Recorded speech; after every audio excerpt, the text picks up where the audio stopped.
about it right now, guys. I want to introduce you guys to a black owned juice mix company that is located in Boynton Beach. We want to know if you support them juice them, because to taste it is to love it. Right now, this is the sorrel and it is actually my favorite.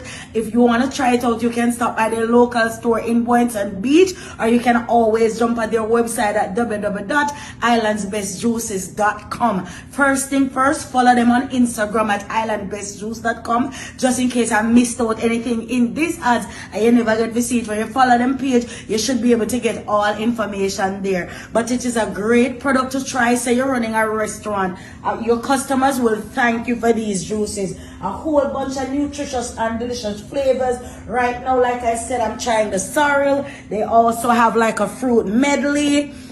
They have Irish mash, you know that good for you. They have turmeric and ginger, just to name a few, carrot and so on and so forth. They're all up and down the coast in Florida at different restaurants and different gas stations, from Fort Lauderdale, Palm Bay, Deltona, Daytona, Tampa, Sanford, you name it, it is there in different gas stations and different restaurants. In my caption, I am going to put some of the stores that you're able to find it. But Island's Best Juices, don't forget to like, share, and subscribe.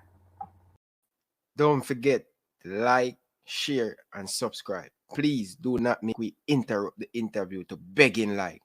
Reggae Boyz fans, you guys have to do better. But don't forget to check out our sponsor. Use the coupon code Ryan LFC to get 10% off. Everything will be done in the description. Check it out. Cards plug. The link in the description. So, without further ado, guys, I am going to bring on the legend. Ricardo Fuller has scored over 50 goals for Stoke City. People love him in Stoke City. He's the god. He's the best number 10 according to the Stoke City fans. I would love to hear what he has to say about that, if he is the best number 10 player for Stoke City. So, sir, good afternoon, sir. Good afternoon, Ryan. Enough respect for having me on the show. It's a pleasure and a privilege to be here. Trust my brethren, I really appreciate the support behind the scene. Always giving me a good advice and, you know, always watching the show and stuff, brethren. So I really appreciate that, man. I can imagine Ryan LFC interview a big legend, Ricardo Fuller. Ricardo, I want to tell you thank you very much, Tropical Plaza. I remember one day you drive up on Tropical Plaza. I think you're going to Puma. Yeah. I was at Coburn Garden at the time. I was selling chocolate, banana chips, and all of these stuff. He was driving a red car, but I can't remember I don't remember which brand, but he was driving a red car, brand new. Roll up in Tropical Plaza and asked you to buy chocolate. I say, you know, you don't really want any chocolate, but for the support, you know, you take the box of chocolate, put it in the back of the chunk, and you give me $1,500 Jamaican time. At the time, that was a lot of money, Bridget. So, Bridget, I really appreciate that, Bridget. Yeah, man, it's a pleasure. It's a pleasure. I don't remember driving a black car, Ryan, but that's typical me, though. Black car, red. Green and black cars I have, and white car before. So, but yeah, that's typical me, though. You know, and as I say, it's a pleasure and a privilege to be on your show. Your show has been a breath of fresh air. And you're a no-nonsense person. I like that. I like people who speak the truth. No matter if you're going to get in trouble. And as long as it's the truth. Because at the end of the day, the truth will shine out in the end. And I speak of truth as no friends. Not saying that you're going around to make enemies, but you're doing a great work for the cause. And the cause in the Jamaican society, in the Jamaica football scene at the moment is in turmoil, and as we see that's going on. So, as I say, it's a pleasure and a privilege to be here, and that sounds typical like me. Yeah, most definitely, man, most definitely. But first and foremost, before we get into the question, how is your family, how is life in England right now and stuff, and what you can tell us any update on your son playing football right now? Well, family is good at the moment. I mean, you know, you always have to say that because, you know, you speak things into being. You know, word that comes out of the mouth is power. So, you know, it's they're all well at the moment. Family back home as well. So we can't complain. We have life, and that's the greatest thing. My son, yeah, he's getting on well. He was in the Stoke development team. I think they have disbanded that development program at the moment because of the numbers, and obviously, not getting back into the Premier League is a little bit of a task at the moment for Stoke. I think they've been 4 years now. This is the 5th year since we have been relegated into the 2nd tier, the Championship. So, I mean, but he's still there and thereabouts. He's in his grassroots program. He's going into under 12 now because he's 11 now. So he's going up into under 12s now. He's doing well. He's been leading goal scorer since he's been under 8, under 9, under 10s, under 11s, and under 11s at the moment just ended. So he's doing well. Personally, for myself at the moment, I'm currently completing my UFB coaching badge at Alsager College, quite about 7 miles from here, from where I live, here in Crewe. So Crewe and Stoke is right beside each other. So I live just outside Stoke. So I'm doing it with a FA tutor, Nigel Daly, and I've got 5 games left to complete, and that should be my UFB. Okay, fair enough. Would I love to see you come back, even to coach Camperdown, because he's a great player at Camperdown, even to come back to give to the kids here and stuff. But just get the documents, all what you need, because we know education is the key, and most importantly. Yeah, most definitely. But better to have it than not to have it. Yeah. So you say your son playing football right now, leading goal scorer for the team. So he's good like you, have the skill like you? Yes. He's more of a goal scorer though. He's more of an outright goal scorer, and he kicks it with both left and right, which I trained him to be like that and practice because I know how important it is. My left foot wasn't as good as my right, but I still score a lot of goals from my left. But he is a natural. I mean, when they're young, it's easier to break them into things, and it becomes so natural for them. As well as they're growing up to be older, that will come natural for him. But he's scoring left and right. I mean, as I said, he's been leading goal scorer right through, and he's a striker out and out. And the skill is coming. The pace is there. He's similar to me. Not such a great start, but that middle and that finish, you can't catch him.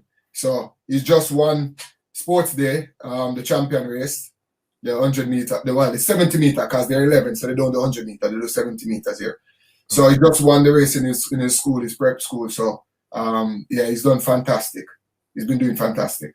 Most definitely. I don't want to get too much in your personal with the kids, but where in born, in Jamaica or in England? No man, they're both born in England here. They're both born in Stoke. In fact, I'm tired of Stoke in every way. It's like a dream made in heaven. And sometimes you can have that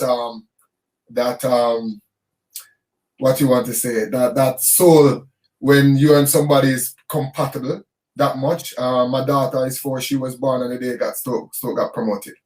Yeah. And my son is born this same month in May, 1 day after my dad. So yeah, they're both born in Stoke.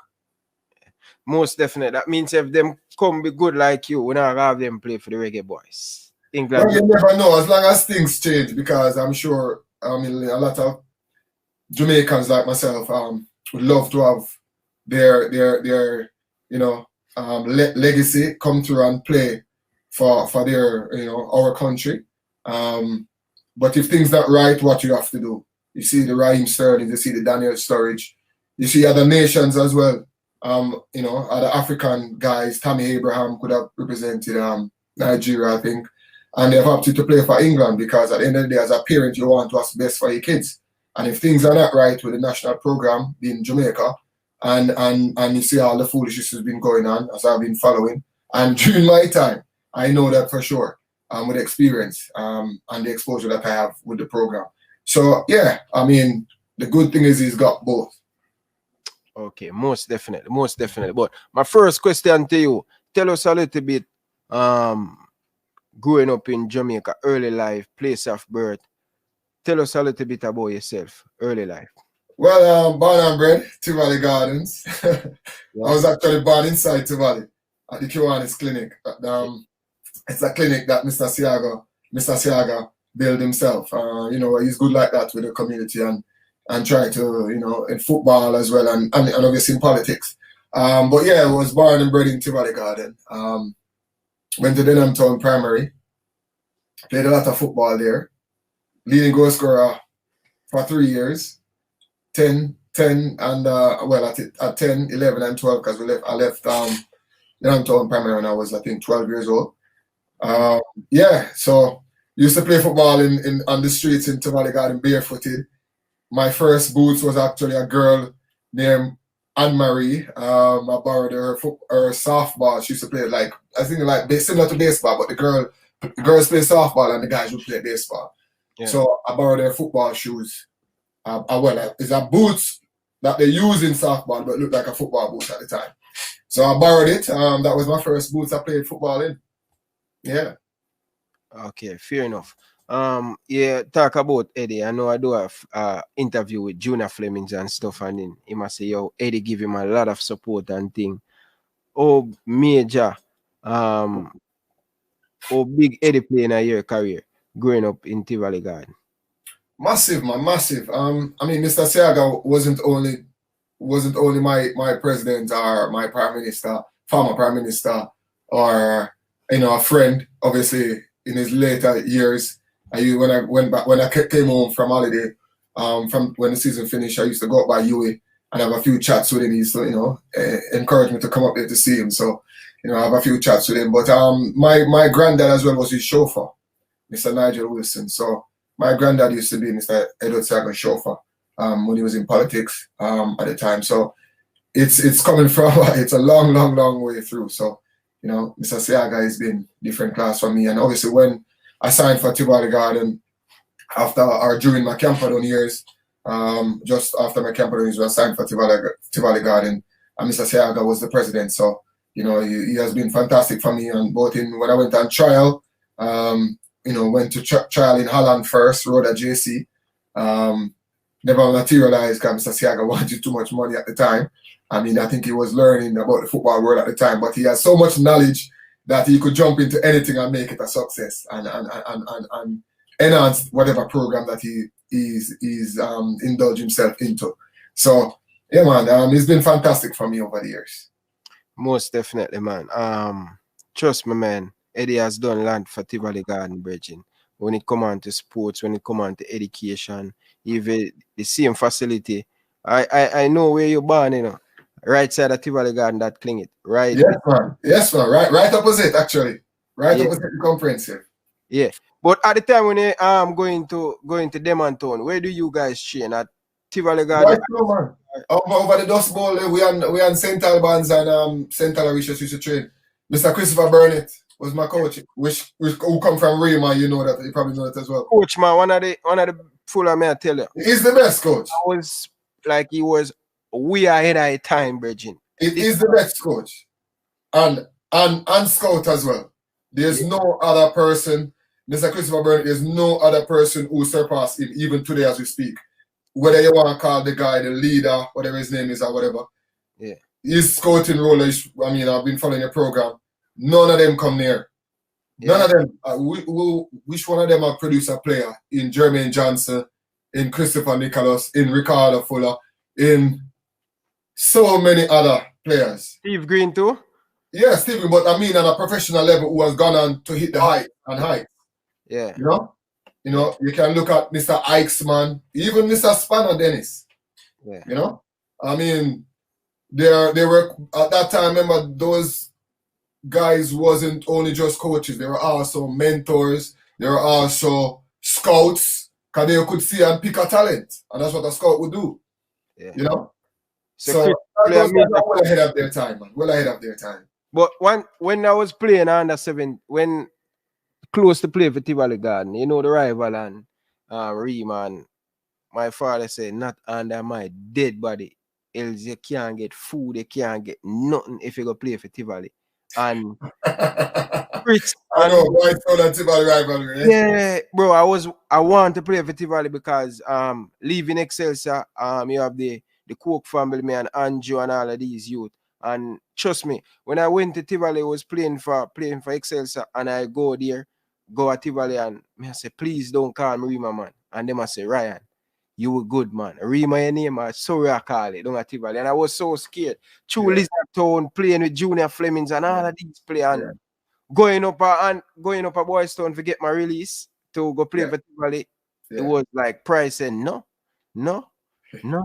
Not to the main rivals. No, you cannot go there. And I say, okay, end up, never got boys to end up leave and go on it garden. And they end up, even never want to let go the release. A Coach Carl Brown say, listen, Coach Brown. Yeah, Coach Brown said, give him because I'm not. No more want to change. You understand? So, yeah, man. if you want it and, want a new challenge. Yeah, but may I tell you that me know that Eddie has done great, and I know Chris has done. I hear that you buy him a car. Is that true? Chris. Well, I give him a lot of funds to do so I don't know what he has done with it. So yeah. No, because when I was playing under 20, he must say, young man, this is what Ricardo Fuller give me and you guys money in football. Money in football. Do the right thing. Yeah, Thing, yeah. So, I always try my best to give back to as much as everyone who has been involved in my career, because I've been through a lot and a lot of people were involved in my development, my improvement and my progression to where I ended up, obviously in England. Most definitely. So you went to Demontown High, you didn't? No, Demontown Primary, and then I got in fact, I play cricket, track and field and football, right? Cricket, track and field? Yeah, I was 100 meter and 200 meter champion in Demontown Primary, and that's how I ended up at Camperdown High School with Sir Glenn Mills. That's the same Bolt's coach. Wow. I actually got a track scholarship. Camperdown? So why never the track and field? I say Camperdown is a track and field high school, you know. We talk about Winthrop Graham, we talk about Donald Quarry. I mean, you know, them used to call Camperdown the Spread Factory. Yeah. You know, so, and obviously Sir Glenn Mills, even Mr. Peter Ebert was a junior champion who was obviously one of my mentor and my manager as well. Like a father figure to me as well back then, when I was growing up in Jamaica. So yeah, so I had a track scholarship. Yeah. And but I was always a football player. I always get leading goal scorer, win the championship for Demontown Primary football. I take up the track scholarship. I passed for Tivoli High School, but the track scholarship, I took it up and I went to Camperdown. So that's how I ended up at Camperdown. Oh, so how your family them feel about leaving your community team? Because Tivoli a big school, and a lot of people don't know that. A lot of top players go. Kirk Porter, you have the same Steve Green. How difficult it was if you know that you live in Tivoli Garden, you pass for Tivoli Garden, and then you get by to play for Camperdown. How your family feel at that time? It was easy, really. It was easy. There was no second thoughts or doubt about it. The reason being, I needed a change, and you know, being grown up in Tivoli, you know the bad name that Tivoli gets. You know, if you want a job, or if you get in a job and you put down your address back then, especially, and you put even probably now too, if you put your address as Tivoli Garden, you probably not get the job, and that's the reality. So our thoughts, and at that time, my parents' thoughts and my aunties and grandmas and granddad and uncles' thoughts was get the boy out of Tivoli. Yeah. You know, I've been through Demontown Primary for 6 years or whatever. So Camperdown would be like a breath of fresh air, new environment. Obviously, Camperdown is at Windward Road out east side. So it's a change from being inside Tivoli, because the bad press, the bad publicity that Tivoli Garden get from political violence or the violence or the mother of our garrisons and all these things. And remember at that time, Tivoli Garden has always been the base of the JLP in terms of, you know, what you want to say. And political crime was our problem back then was worse than now, as you attest to yourself when you tried to leave Boystown to end up at Tivoli. It never happened because they would never allow that. So going to Camperdown was a breath of fresh air, and that's why I said it was easy. Yeah. So you play Pepsi for Camperdown, you play Coles, you play Manning Cup for Camperdown, right? Yes. Okay, so you don't do no tracks at Camperdown, although you get by for Camperdown. You know what? You never hear the story, me tell Mannings, man. No, me catch a last part. I'll give you the story. I'll give the story. I said I would come for your program, so here I am. So I will give you a story, right? Yeah. So You know, so I was always youthful. I was always a youthful, exuberant kind of kid growing up. You know. Yeah. You know what youthful exuberance is? A kid who is free for all, who them says a little bit troublemaker or a little bit, you know, free in terms of him just get along with life. You know what I mean? So I say youthful exuberance kind of kid. So anyway, I get the tax scholarship. So you know, the first few weeks are, you know, well, I'll say up to about a month. The first few weeks lead up to a month. You know, the new coaches would come to the classroom and they'd call out the names for the track and field athletes who were supposed to go on the bus to do the training.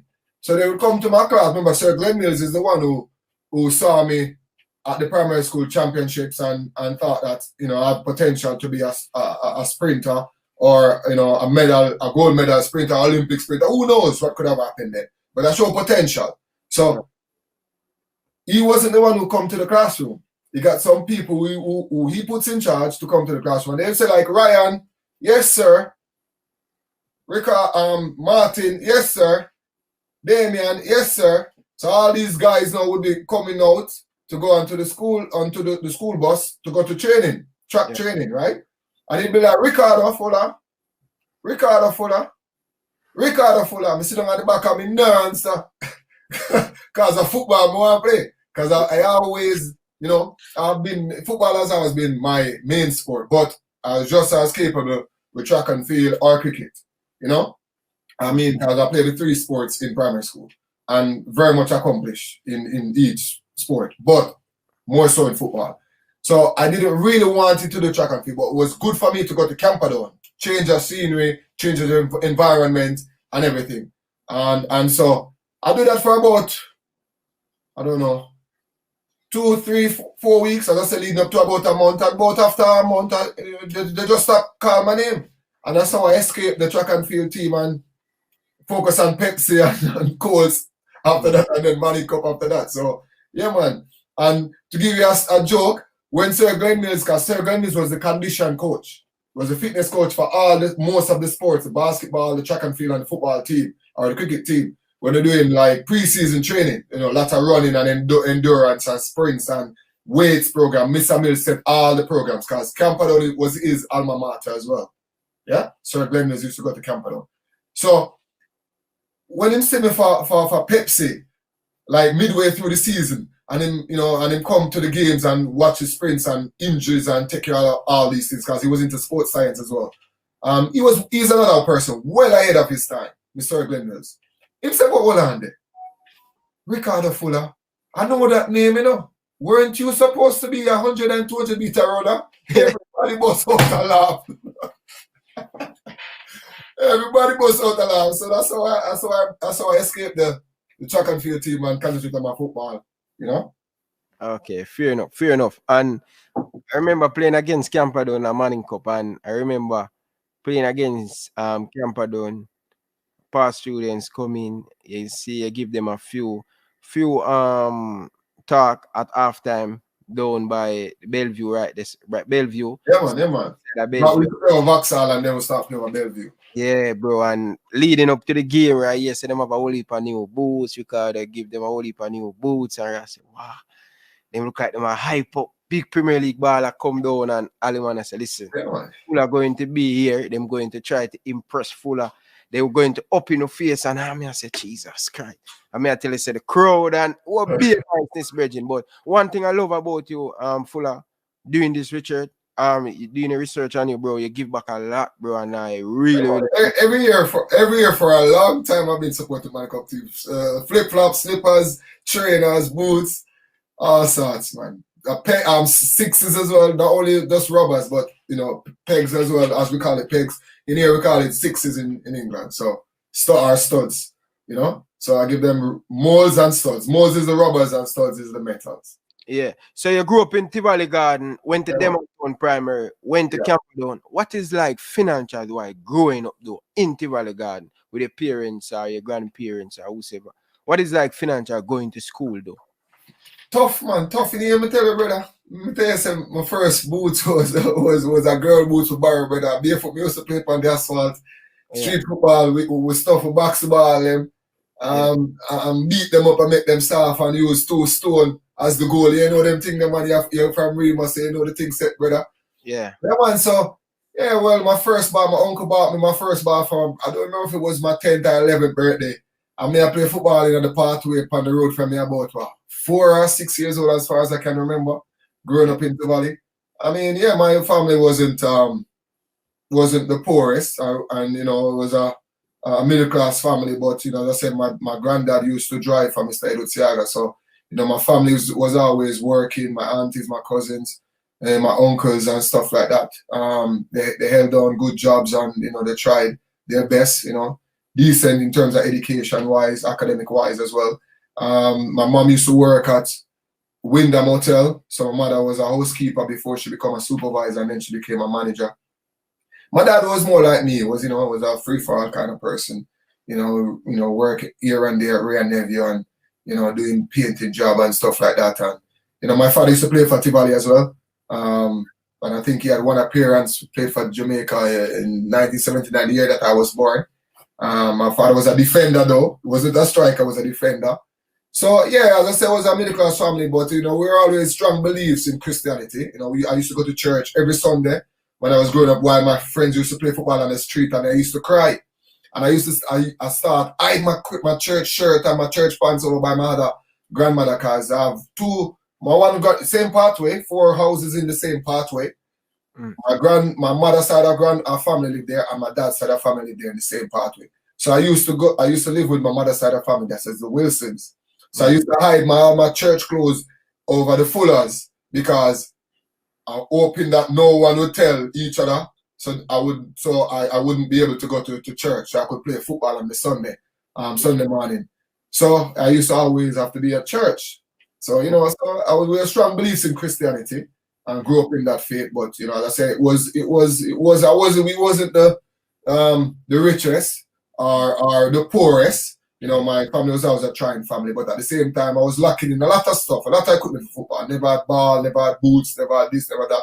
In fact, my uncle was a tailor, and he used to make my jerseys. He used to buy material downtown. He used to sew and make my jerseys. But he made the jersey them so wicked, right? Yeah. That when we go all primary campaign at stadium, we used to campaign up by stadium, up by the days from, you never know, some dorms, some rooms. Yeah. We used to campaign up there so first before we'd have the house. When we campaign up there, so man, used to thief my jersey. These are jerseys that the uncle used to make the way the man bad, you know. And the just brother. The man them used to thief my jersey. Me I talk about big baller from Holy Family back in the day. You get me I say? And so that's the thing that I used to have. I wasn't able to afford jerseys and equipments out of my pocket or my family pocket, because money have to stretch for other things, you know it go already. When I live in the ghetto, I grew up in Tivoli, Rima. But stuff that I needed, my family would make them. Or I would probably borrow them, as I say, I borrow, you know, Marie's softball boots. So that's how it is when I was growing up, financially, in growing up in Tivoli when I was younger. Yeah. Great. Food and table, but, you know, you get the look thing them what you need as a player and thing, and that make it stronger and make you want more in life and thing. But how many brothers and sisters you grew up in the house? Absolutely. So my sister is the eldest. She's 2 years older than me. I'm 42 now, so she's 44, and my brother is 8 or 9 years younger than me. But yeah, so one brother and one sister. I'm the middle child. Okay. Fair enough. All right, so we talk about that now. So which position you start out at? Always striker? Always striker, Ryan. Wow. Nothing else more than striker. Nothing else striker. Maybe attacking midfield or stuff, but you know, back then we used to have 4-3-3. I don't know why people think 4-3-3 was happening now. 4-3-3 was happening from the Denham Primary School. Yeah. And the country there, I used to play anywhere across the front three. Sometimes I play on the wing, and left or right, and sometimes down the center. But I mean, I think I'm more prolific down the center. Okay, fair enough. That means you score more than over from your start play football. You score more than over 500 goals then. Yeah, mate, Ryan. I would tell you, say nobody can grudge me or judge me for certain kind of thing. Yeah, people can judge, don't get me wrong. Yeah. But I've been through the fire, brother. I score a goal from me 6 years old. I played box ball in the street at Tivoli, brother. Yeah. I always just score a goal. I cry when I lose football match. I cry when I miss chances. I cry when I sit down on bench. Yeah. You get me, answer, brother? And that I come from me 6 years old, brother. I lead the goal scorer for Dedham Primary and in a 4th grade, 5th grade, and 6th grade. And Dedham Primary, you're supposed to know that. Dedham Primary and Central Bands that go at it. Yeah. From long time and maybe Holy Family back in the days and Central Arishos because Mr. Christopher Burnett used to coach all 3 teams and Mr. Eichmann used to coach Holy Family. And they were our main rivals. You get what I say? So me a leading goal scorer from 4th grade, 5th grade, and 6th grade in the primary championships football. You get me I say? 18. You get what I say, brother? Yeah, man. So I score goal. So as a striker, a lot of people, especially when I do the interview with Shaman Nichols, a lot of the Reggae Boyz fans say he's very selfish, when he's in front of goal. Yeah. And he say, Ryan, sometimes he's not selfish, Sometimes I'm confident, I look a bit down, and he knows that one goal can boost him confident. You feel that way too? Well, everybody different. Maybe that's Shamar's mentality and mindset. But my mindset basically is whoever is in the better positions for me, I'm going to pass. I wasn't such a selfish striker. And as you can see, for Stoke, for Preston, for so many clubs, I score I have assists as much as I score. And maybe that's probably one of my weaknesses why I don't score. Even for at club level, I could have scored much more goals. And even at international level, I could have scored much more goals if I was even selfish. Even penalties. I don't even used to take my penalties for Jamaica. Okay. And even it's only for Stoke City, I start to take my penalties when I get fouled. And things. So my mentality is whoever is in a better position, I will pass. But I wasn't afraid to take on the opportunity to score goals. But I was never selfish. And yes, goals build confidence. Strikers, you need goals to build your confidence. So I can accept and understand where Shamar is coming from. Because as a striker, confidence is everything. And goals give you that platform. Okay, fair enough. Me just want, to get it more from my experience player. But I understand about the fans them say, yo, especially in the morning at the Jamaican shirt, they must say, yo, pass the ball. And sometimes I'm kind of a little bit selfish, but I realize when I'm playing for him club team, because the team create a lot of opportunity, when him get it, he will pass it. But for the national team, sometimes him say, he only get one chance and he must say, him can't pass, he want to shoot to the goal.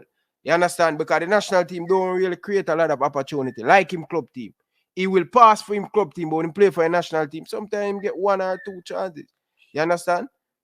Yeah, but those kind of, I understand totally what you're saying, Ryan, but those kind of situations come about by you being, which team you spend most time with? At club level, obviously, right? Yeah. So you know those players inside out. And at club level, for Spartak Moscow, right?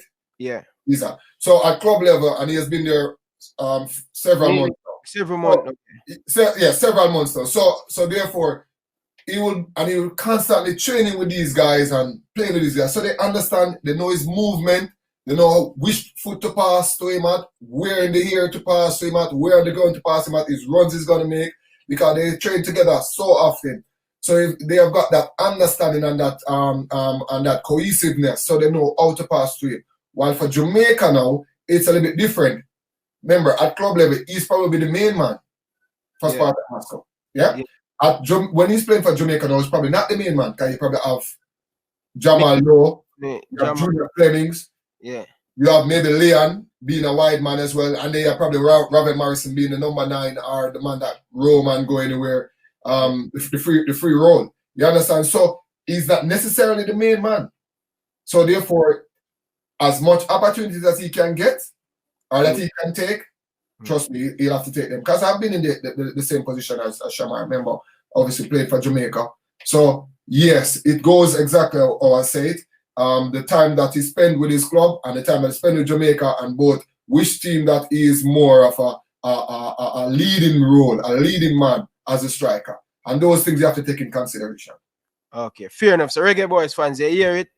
All right, because when I tell you, sometimes when I say my bias towards him, a little bit, sometimes.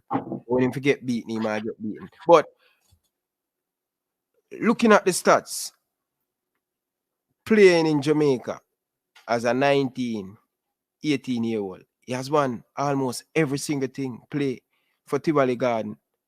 Oh, you start to play for Tivoli Garden because you say at one point you went for Charles at Tivoli Garden. You come from the community. Me believe you come from the community. What kind of Charles? Even at Tivoli Garden, bro, when we go and play for Tivoli, it's hard as a man come from Rima. You have to that good to take a man place in a Tivoli Garden. No, in a even at Post-Stoke. Any club team you go and you come from the community, bridging, it's hard to get in. You have to good. I go on it and I struggle to get game. But I better than but people from John Gray say, no, you come from Rima. And a player visionary say, yo, if him not keep me now play. And at the time he were playing at Premier League and him have the age to play under 20, right? So so come me get. So you say go on Charles and Tivoli Garden and you come from Tivoli Garden. Why Charles? Why you automatically pick? Ryan, there's a reason why when you're building a house, you have to have a solid foundation. And if you have a solid foundation, that house will never fall so easy. Yes, a bad earthquake might come that is half the Richter scale and the house probably will have massive damages, but foundation is everything. Now, because you're born in Jamaica, that give you the God-given right that you must be in a Jamaican team. You have to earn it. Respect, trust is earned. That way, you will always go far. Nobody can take nothing away from you when you have earned that. Fair enough. To answer your question now, I've gotten a trial first at Constant Spring when I leave Camperdown. Because as I said, remember, I wasn't attending Tivoli High School. I was attending Camperdown. So, yes, when you're out of the community like that, you tend to have friends on a wider scale outside of Tivoli Garden. And that was my case, obviously because I attend Camperdown. So I ended up on trial at Constant Spring. And Danny Lynn, may so rest in peace. I think he died, didn't he? Danny, I'm not sure. Yeah, I think so. If my bad, and forgive me if that's not the case, but I think he died. Anyway, may so rest in peace if that's the case, okay? And if that's not the case, may he live as long as ever. Okay? So they said that wasn't good enough. Chippy McDonald was there. Top striker. Lincoln Tough was there. Mannings man know the story. I'll tell you the story on this program too. Lincoln Tough was there. Lincoln Tough is like another brother because I live in Greater Portmore when I left Tivoli, and I know Lincoln Tough quite well. Lots of other players was there. And anyway, squad cut, and then they never select me, even though I thought I did really, really well. So anyway, I go back down. I was still, at that time, when I went to Camperdown, I was living in Mulline. So my mommy moved out and moved me up because she felt like if I had stayed in the community, I would have get involved in a lot of negativity. And that's why I say it was easy for me to move. And that's one of the reasons why I ended up with the Camperdown. Because the negativity, you don't want to take a hold of it. And you have seen it with lots of players now, who had the talent, but then end up fall to the side of the dark side, and it go. Anyway, so that was me why I moved out. So, and that's why I ended up at Kansas City. Never made it. Went down to trial at Tivoli because obviously the people in the community know me from my exploits at the Downtown Primary. So went on trial, and I made the cut, and the rest was history basically because obviously I was doing well. I did well at Pepsi. I was leading goal scorer again, even though Camperdown, I think we went to the quarterfinals or semifinals. We got knocked out, but we did very well. Colts, we did poorly for Camperdown. Now I got run away from that fact. And then Manning Cup again, I was doing during the time of me emerging and could have played in the Premier League team at the time, Tivoli Premier League team at the time. I was doing very well in Manning Cup. And so that's how I ended up being spotted and at the trial at Kansas Spring, failed, and then at Tivoli succeeded, and then the rest is history, as you know it. Yeah. So not making a good Constant Spring team at the time. Chippy McDonald, top striker, play for Post-Stoke, Portmore, all of these big teams. Jamaica, represented Jamaica as well. I think he went the Olympics team as well and the national team at one stage. So not making Constant Spring, you go back home, try to make the Tivoli Garden team. But he has been dictating the thing, man, at Tivoli Garden. You know, score a lot of goal. Yeah, one a lot of thing at Tivoli Garden, because obviously when I was assigned, Dave Clark was the first coach, and there's a lot of bias things was going on in Tivoli at the time. A lot of top 10, let's say a lot of players are from top 10 had first choice, because he was, I think, originally from that side. And I don't think, as a manager, no disrespect to Mr. Dave Clark, he wasn't strong enough. And as managers, if you're not strong enough, people will walk all over you. Fans would walk all over you. Players would walk all over you. I know where I'm coming from, because you watch a lot of Liverpool game, and you watch a Premier League, so you know the thing. And I have learned a lot, and everything is in my mind. I never forget where I'm coming from and all the things that I've been through and all the things that I've seen and all the things that I've experienced. So I had it tough. And thing. Roger Creed was there at the time when I was coming through. You know, Aki Bats, you know, Fuller was there, Rambo was there, Leroy, what heap of player, Philly guy, what heap of player, you know, Arville Campbell, what heap of player, and things. So Christopher Nicholas was in the team, Barcy, Damian Brown, who came from St. Aloysius, Jermaine Johnson, Edson Scott, Kasai Hines, you name it, Amos, you name it. So much, Mark McDonald, so much talent, so much player. So it was tough. I mean, but when I emerged on the scene after that first fire baptism with Dave Clark, Vernon Bell took over. Yeah. And now he could spot a talent.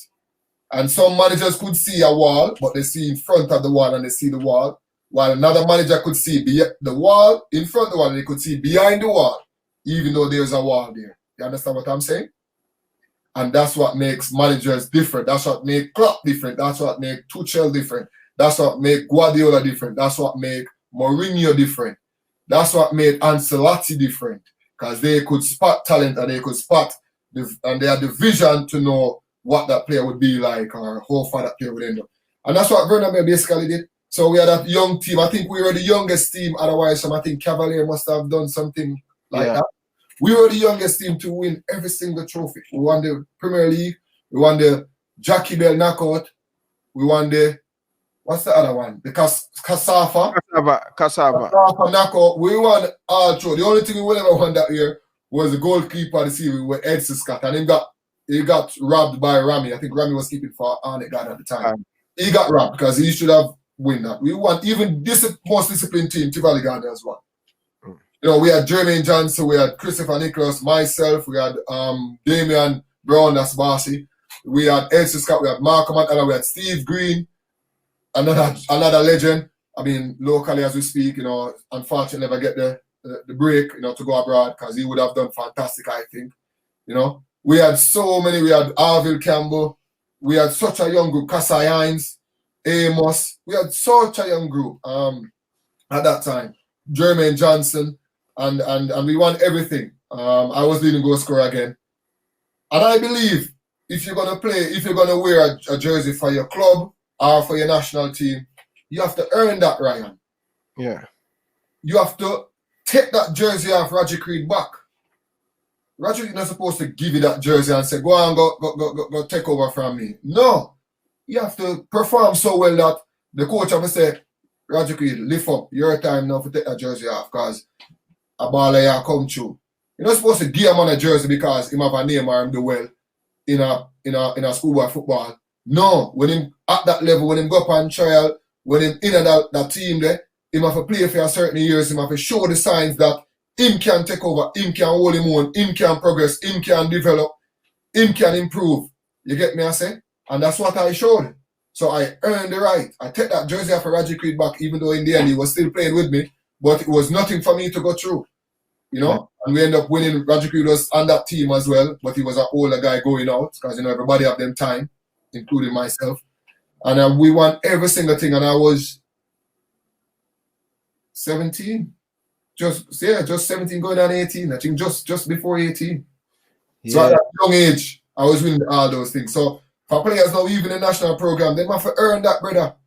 Age is just a number. Sir Alex Ferguson said, you're as good as your age. If you're as good as your age, that means if you're old enough, if you're good enough, you're old enough. That's what Sir Alex Ferguson said. If you're good enough, you're old enough. Doesn't matter if you're 16, 17, 18, or 29. If you're good enough, you're old enough. You understand? And that's what happened in my time at that time. Yeah. Wow. 17, 18 doing all of these great stuff at Tivoli. Yeah, man. Well, me have a flick ball over two defended Waterhouse in the finals, semi-final or final, I think it was, one of the finals. Flick ball over two boy, man, and in a 18-yard box and bust up net, man. Left boy for dead, Ryan. You're supposed to earn that, brother.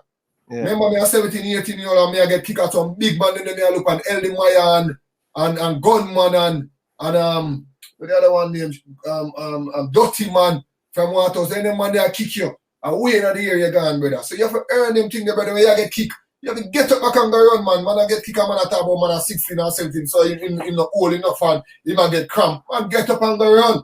You have to earn that, brother. You have to tough. You have to be aggressive. You have to tough. Then they are part of football, brother. It's a contact sport. So the man that play about you're 16 or 17 or 18. You see, an 18-year-old come on the other night for Italy. Look how him look. In awareness, in decision making, in positioning. That's why he might play for Italy and as a black youth as well, play for Italy at 18. Yeah. That is unbelievable achievement alone within itself. Fair enough. And Bridging, I realize that phony generation, no generation 17, 18, they might tell us them still want to play Manning Cup and all of these things, Bridging. It's different generation, man. Different generation, and in a year time, good coach. You understand they are role. But I don't think some of them have evolved, grew with the time. You understand? I don't think that. But anyway, so you play for Jamaica under you don't play under 17 for Jamaica. You play under 20, you play under 23. Talk to me when you come on to the national team. So just to say this as well, Ryan, though the coaches that back then, probably a lot of them not here now, because Christopher Burnett, he should have gotten a lot more recognition as well. Ikes, man, those guys, may they so rest in peace. They died. A lot of those coaches ain't here, but the Vernon Bells and the Never Bertis Bells, those guys deserve a lot more credit as well. Because those guys were well ahead of their time. Even Mr. Libert Aliman, as you know, they were well ahead of their time. Trust me, in terms of certain things that obviously I've been through with them and come to England and say. But it's not only about the coaching. That is an important side of it. Yes, I'm part of it. Yes, but the player within himself have to want it as well, Ryan. Yeah. The player within himself have to want it as well. I mean, I've been following your program and listening to your program a lot more. Mannings, man, coaches this, watch it as well, and the formula, watch it as well. So the players within themselves have to want it. That's why I say the foundation of it strong. You have to earn it, because respect is earned, trust is earned. You have to earn it. The players within themselves have to want it, not only coaching. So if a coach give you 10 laps to run, you do 10 laps, and after training done, you just go, you're gone in a yard. No, after training you do 20, you do 10 more. You do your shooting after training. You're going early after training, as you mentioned story with Elliot at Liverpool. Yeah. As you said, when him asks what we can do to improve, and him say, okay, watch out Mane and Salah do. When him think say, I reach a training 9 o'clock because training start at 11 o'clock and I have an hour at a gym session, rest of your hour, and then we start training at 11. When him got training, think say, the first one in at 9 o'clock. Mane and Salah already did at 7 o'clock. Yeah. So that's why those players are world-class players. Yeah. That's why those players are unbelievable and are consistent every single season. They're up there for how many years now? That's why you never see smoke without fire, Ryan. So a player within himself have to want that. You understand? Me said it all the time, full. And sometimes when you tell the player them feel like you dislike them, even some of the local player them. Me I say, you live near Arnett Garden, the bus will come pick you up at 3 o'clock is still not there. I remember this bus will come from all the way at Portmore to come pick you up. The players them need to more hungry for it, Bridging. I interview Omar Daly, and him say, Ryan, I go to England so many times and fail. And him say, when him get back that opportunity, the man say him got sons. This lady, every day she sells soup over Elcha. And she see him run every day. And she stop him one man and say, every day I see you come run, where I run for? And him never tell her, say, he play for the national team. He never tell her, say, him a go. Him say, him just running. Because he said he get the opportunity to go to England. And he must say, Ryan, me get caught up in the money. And if I'm last focus, why I come here? And now, him lose him contract, him have to come back home and start to do the basics. So I'm saying, these young men in Jamaica fuller. The man them live next door and them no want come a training on time. Them no want come early. And me remember when Ali had set the club, what him can do to get to improve. And the man said, look what Mane and Salah do. Virgin, every interview I play out, the man them asks in a Liverpool team, who work out the hardest? Who work the hardest? The man himself, Salah and Mane. Every Liverpool player tell you that. Exactly. So the Jamaican player them when past player, when we listen to Rudolph Speid speak, see the next big time professional player telling us, say, yo, brother, we have to get up and work. Salute that kid. Salute that kid. Trust me, the story is salute that kid. That kid I've went through. Yeah. Probably worse than me in terms of my injuries. Because injuries decimated my career. He was not far off either. So salute that kid. Continue. Yeah, most definitely. So, all right. Talk to us now. Aliman coach, I wanna trust me, I tell you fuller. He's the man. He's the man. Me be a man right now. Because playing for Exclsuive. I'm following your program, man. Yeah, I always say, Ryan, this is not all about winning. I am preparing you for the world. I tell you, it's like how you have a haircut, Virgin. You can't cut me like that. Summer can't wait ears. I know what Mr. Aliman is like. I've been in the Jamaican 17 training. So let me tell you now. So yeah, man, Mr. Aliman way ahead of time. Way ahead. As I said to you, certain coaches back then were way ahead of the time, as I know that firsthand with experience. So Jamaica under 17. Got called up in the trial. Went to the trial. I failed it. Yeah. Mr. Aliman, as I said to you, the only thing I have negative to say about Mr. Aliman was that he wasn't fair for one particular reason. Probably you heard the story on Manning's Man, where, I take blame because, I'm an honest and straightforward guy. I call a spade a spade. So I take blame as well, but the same, we had similar excuse, but that same, or similar situation, but the player whose family is from a wealthier family end up traveling with the national team, but not Ricardo Fuller. I get kicked out the squad, which I hold my hands up. But if I'm going to get kicked out in the squad because I didn't turn up at training because we're doing running, we used to run. What happened is that we used to run the stadiums. You probably know Mr. Aliman around with fitness. Yeah. We used to run all the steps and stadiums on Tuesdays and Thursdays. This is preparation for the Jamaica under 17 selection, obviously for the squad to travel to, I think it was America at the time. The Miami Classics, I think we're having at the time. And so they I used to I did it a few weeks and back then I was lazy still. So I blame it, I took blame. That's what I say, I took blame. But I was lazy, and after a few weeks I decided, boy, the running thing are too much for me, The running thing are too much for me. So me tell him stories, say, boy, say Tuesday and Thursday, I'm not going to be able to come because I have exam. I did have exams still, but I could have come to the training. But because I know there's running sessions and I didn't like too much running. Me a goal scorer. I love scoring goals and things. So I never turn up. And anyway, so the day of the selection now I turn up.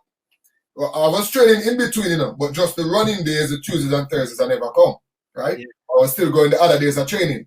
So I would turn up on the selection day and I was left out. So being that obviously I never come to running sessions because we should run the stadium, every step on stadium, Tuesdays and Thursdays. While this guy, what's his name? Mazuka, if I remember him. I think he was a defender. The man said he had diarrhea. So therefore him couldn't come the Tuesdays and Thursdays when we were doing the stadium runs. But yet still he got selected in the squad. Who to tell is that man not lying? So you have diarrhea every Tuesdays and Thursdays?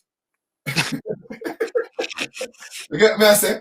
But at that time, a poor youth from Tivoli Gardens, whose family probably not contribute anything to the program at that time. Not to say that that was the case. I am not sure. But if I was going to be left out because I didn't turn up on the Tuesday and Thursdays, that guy or that player should also be left out.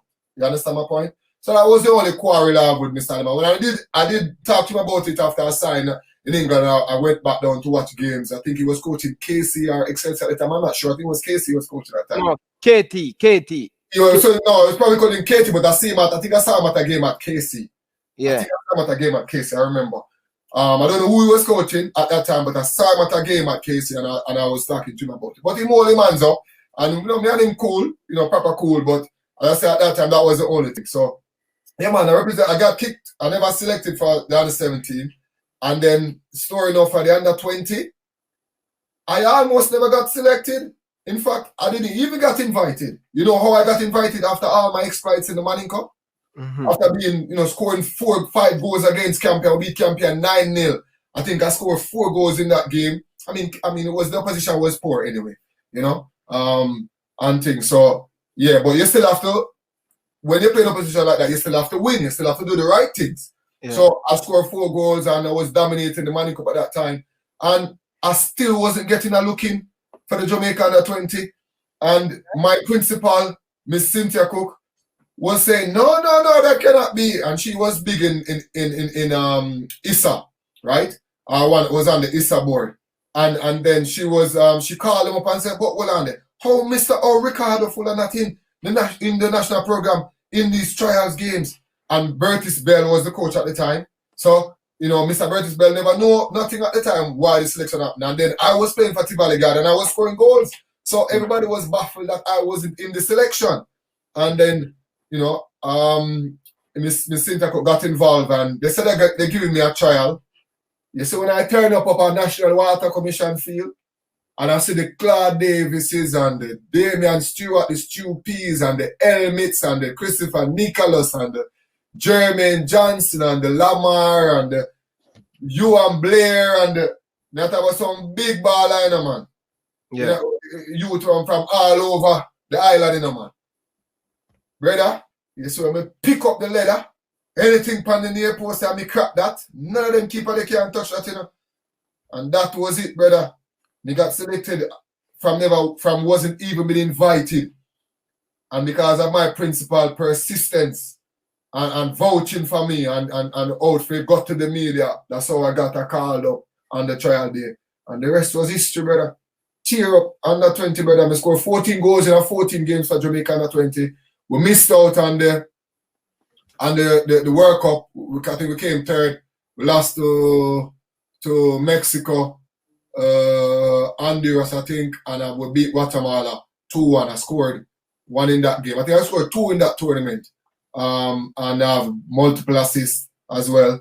And then I went on trial. No, I went in the Panama games in Canada, in same Canada, Winnipeg. I went in on the Panama games and I scored must have 5 goals in like 7 games. We should have done really well in that game. And the semi-final, we got we down to 10 man. I think Claude Davis got a red card. And we ended up losing the game to US 3-1 after leading 1-0. We were dominating that game. We shouldn't have lost that game, but we went to 10 man, ended up losing that game. And we ended up coming, I think, 3rd or 4th. But my exploits in that game, Ricardo Gardner scout was there, who saw Ricardo Gardner and took him to Bolton after the World Cup. I went on trial to Charlton, score 5 goals in 3 games. Again, rip up that. What I'm say, you have to earn it, brother. 5 goals in 3 games? Ryan, a lot of people don't know my history, So I have to elaborate a little bit longer. Yeah. Because people see my story, they have to understand where it's coming from. Yeah. That's why they have to give respect where respect is due, because they were just giving to me like that, brother. Yeah. You get me? I said it wasn't just given to me. I got on multiple trial before that. I got on trial at West Brom before that as well. Yeah. You get me? I said I scored 2 goals in 3 games and still never got selected. You get me? I said them choose another striker from QPR at the time. You've been leaving Jamaica at the age 19, 20. No, I leave Jamaica at 17. 7. Remember I told you I go road at JC? I got to Holland trial, scored 2 goals in 3 games, but Mr. Siaga wanted a little bit too much money at the time. He never really knew about the football. The business, yeah. Yeah, at the time he was, he was still don't know him man there in politics and was born out of politics and he loves sports as well. He loves sports. Yeah, so finance, not only football but netball team, basketball team, the drum corps thing. Yeah. So everything much. Tivoli have, man. Everything. So, exactly. So so anyway, Rhoda JC went before at West Brom. And all these trials I was scoring goals. But for some reason, they never seem to take me up for whatever reasons, whether because the club want too much money at the time or they think that somebody else was better at the time. And that's why, a winner is a loser who never gives up, Ryan. Yeah. A winner is a loser who never gives up. You keep going and you keep pushing. Repeat that again for me, Fuller. Repeat that again. A winner is a loser who never gives up. Wow. Who keep going. First, man, come on and get this song, So, yeah. A winner is a loser, basically, who never gives up. So that was my case, and that was my story. Even you will hear why I said that when we go on to further down in the interview. But yeah, so went on trial at Charlton because of my exploits in the Panama games for Jamaica under 20. Well, it was under 23, but I got straight into the under 20 because it was Olympic kind of qualifiers, so at the same time back then. And I scored 5 goals in 3 games. All these teams I playing against was Premier League teams at the time. Southampton beat them 1-0. I scored the 1. I was at Charlton on trial. We play Leicester. We win 2-1. I scored 1 in that game. And they were saying my agent was telling me that they're not convinced. But what happened is that the pitch got frozen because it was winter time too, I remember this was like my first period in England, brother. So say coming in winter wasn't normal, it was freezing. Brother. Freezing. So the pitch got frozen and the game got cancelled. So they put off the game for another month. So I come back to Jamaica. Many people never knew that. Come back up the last game now against Watford. Watford is in the Premier League. I scored 5 goals I scored a hat-trick in that game. So we won 5-2 or 5-3, I think, in that game. So that made the total of 5 goals in 3 games. How many trialists in Jamaica have done that, Ryan? Yeah. I can't think any trialist have ever done that. So I've earned the right to be here, brother.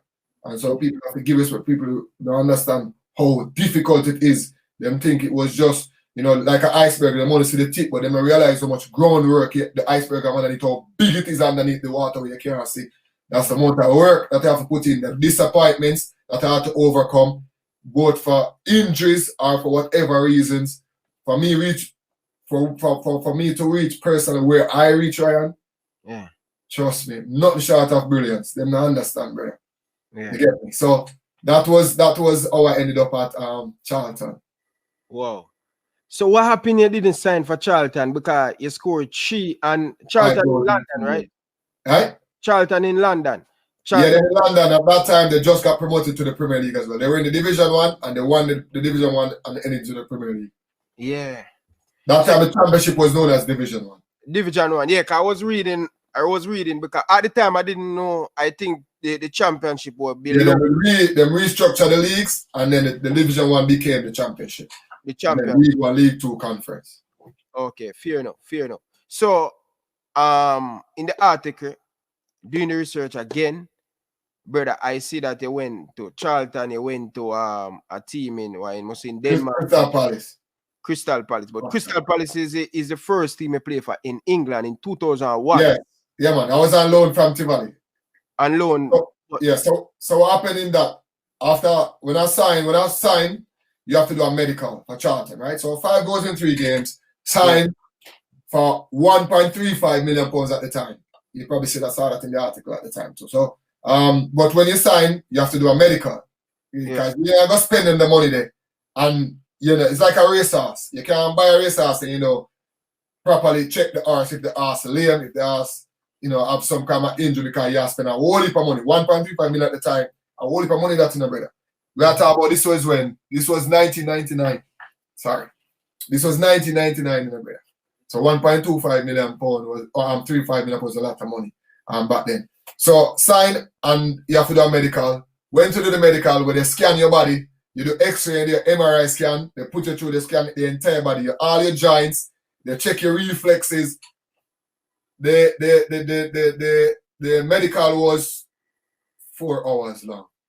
That's how long the medical was. You know it go. When you sign a player, Liverpool. Yeah, man, yeah, you have to do a whole heap of medical and stuff. So I failed the medical. So that's why I never signed it. End up the deal fell through. They call it, that's the term they use, fell through. Yeah. Because I failed the medical. Because what happened, I had a slip disc in my spine. My L5, the disc was slipped. So that's how I ended up I failed the medical. But because I performed so well in the trial game, Alan Kirbysh at the time was the manager for Charlton Athletic. Mervyn Day and Keith Peacock, they were the coaches, decided that no, we have to, come to agreement with his agent and they're going to pay for my surgery. Yeah. So I did the surgery at Wellington's Hospital in London, opposite Lord's Cricket Ground. The surgery was 6 hours.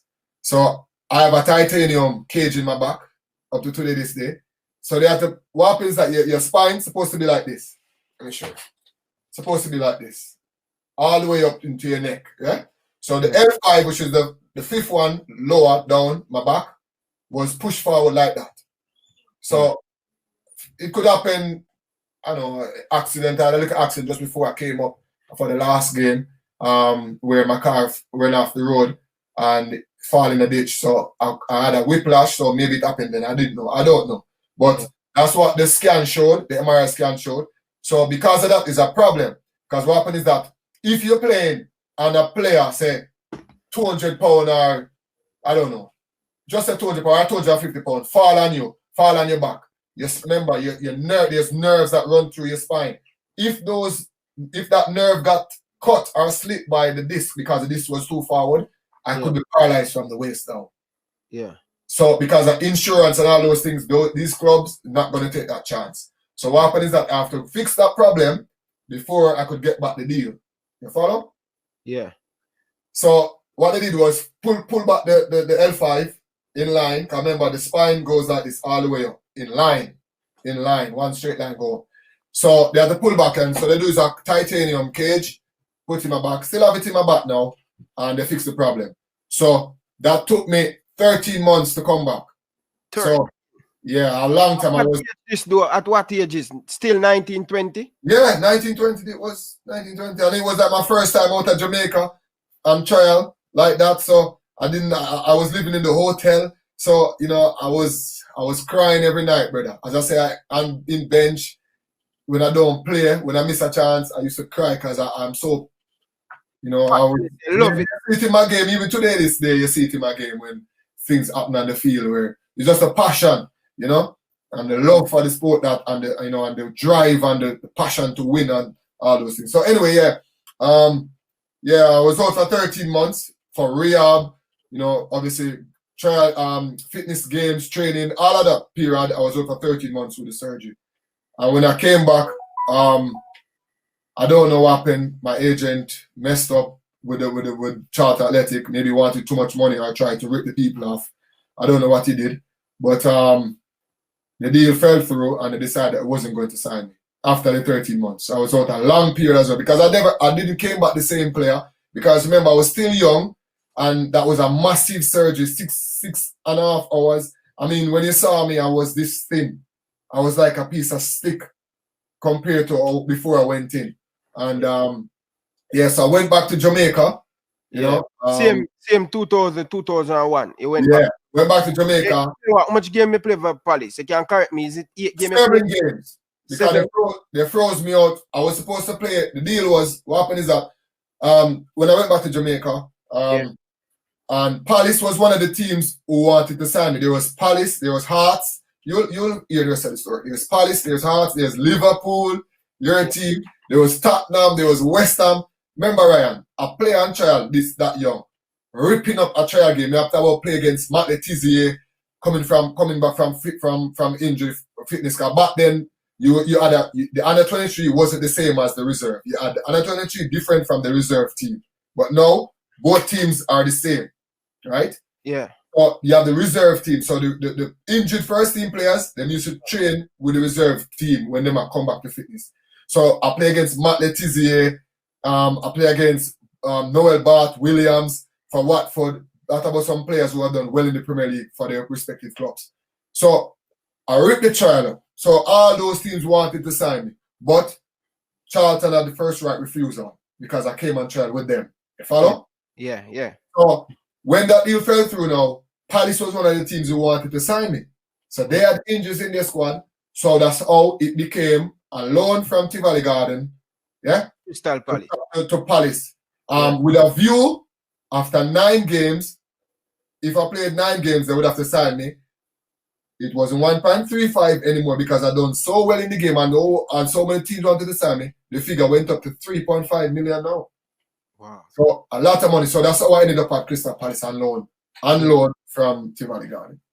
Okay, fair enough. So coming back to Tivoli Gardens, spend a good look of time in somewhere where you want to be in England. How difficult it is to come back home to adjust to play in the English Premier League, and how you feel at the time and your family. Ryan, that is why them say I give this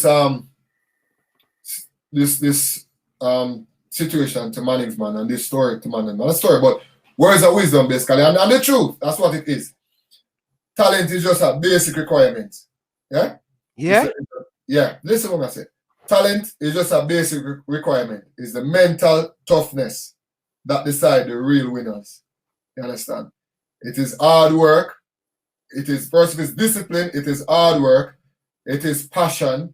It is sacrifice. It is never give up, perseverance, and it is the love of what you do.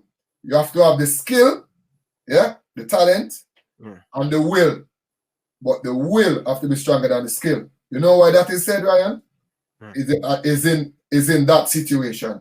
Mentally, Ryan, when I came back from that trial because of all that money that I was going to change my family life, people I love, remember we grew up poor, we born poor in Jamaica. Tivoli Gardens, another poor community, a poor boy. This was a life changer for me to help my family back home, to help my friends, to help people in general in Jamaica. You hear what I say? So to see that taken away because I had that injury in my back and, come through all those 13 months worth of hard work to get back to where I was, somewhere to where I left off, and then the deal fell through. I didn't get the deal at the end. It was like I was going mad. You understand what I say, brother? Mentally, I was a wreck. But I was always mentally tough. I was always mentally strong. Football is playing with 60 to 70% with the mind, psychology, mindset, mentality. 30 to 40% physical, practical ability. You understand? Yeah. So if you're not mentally tough in that situation, Ryan, I wouldn't have reached where I reached.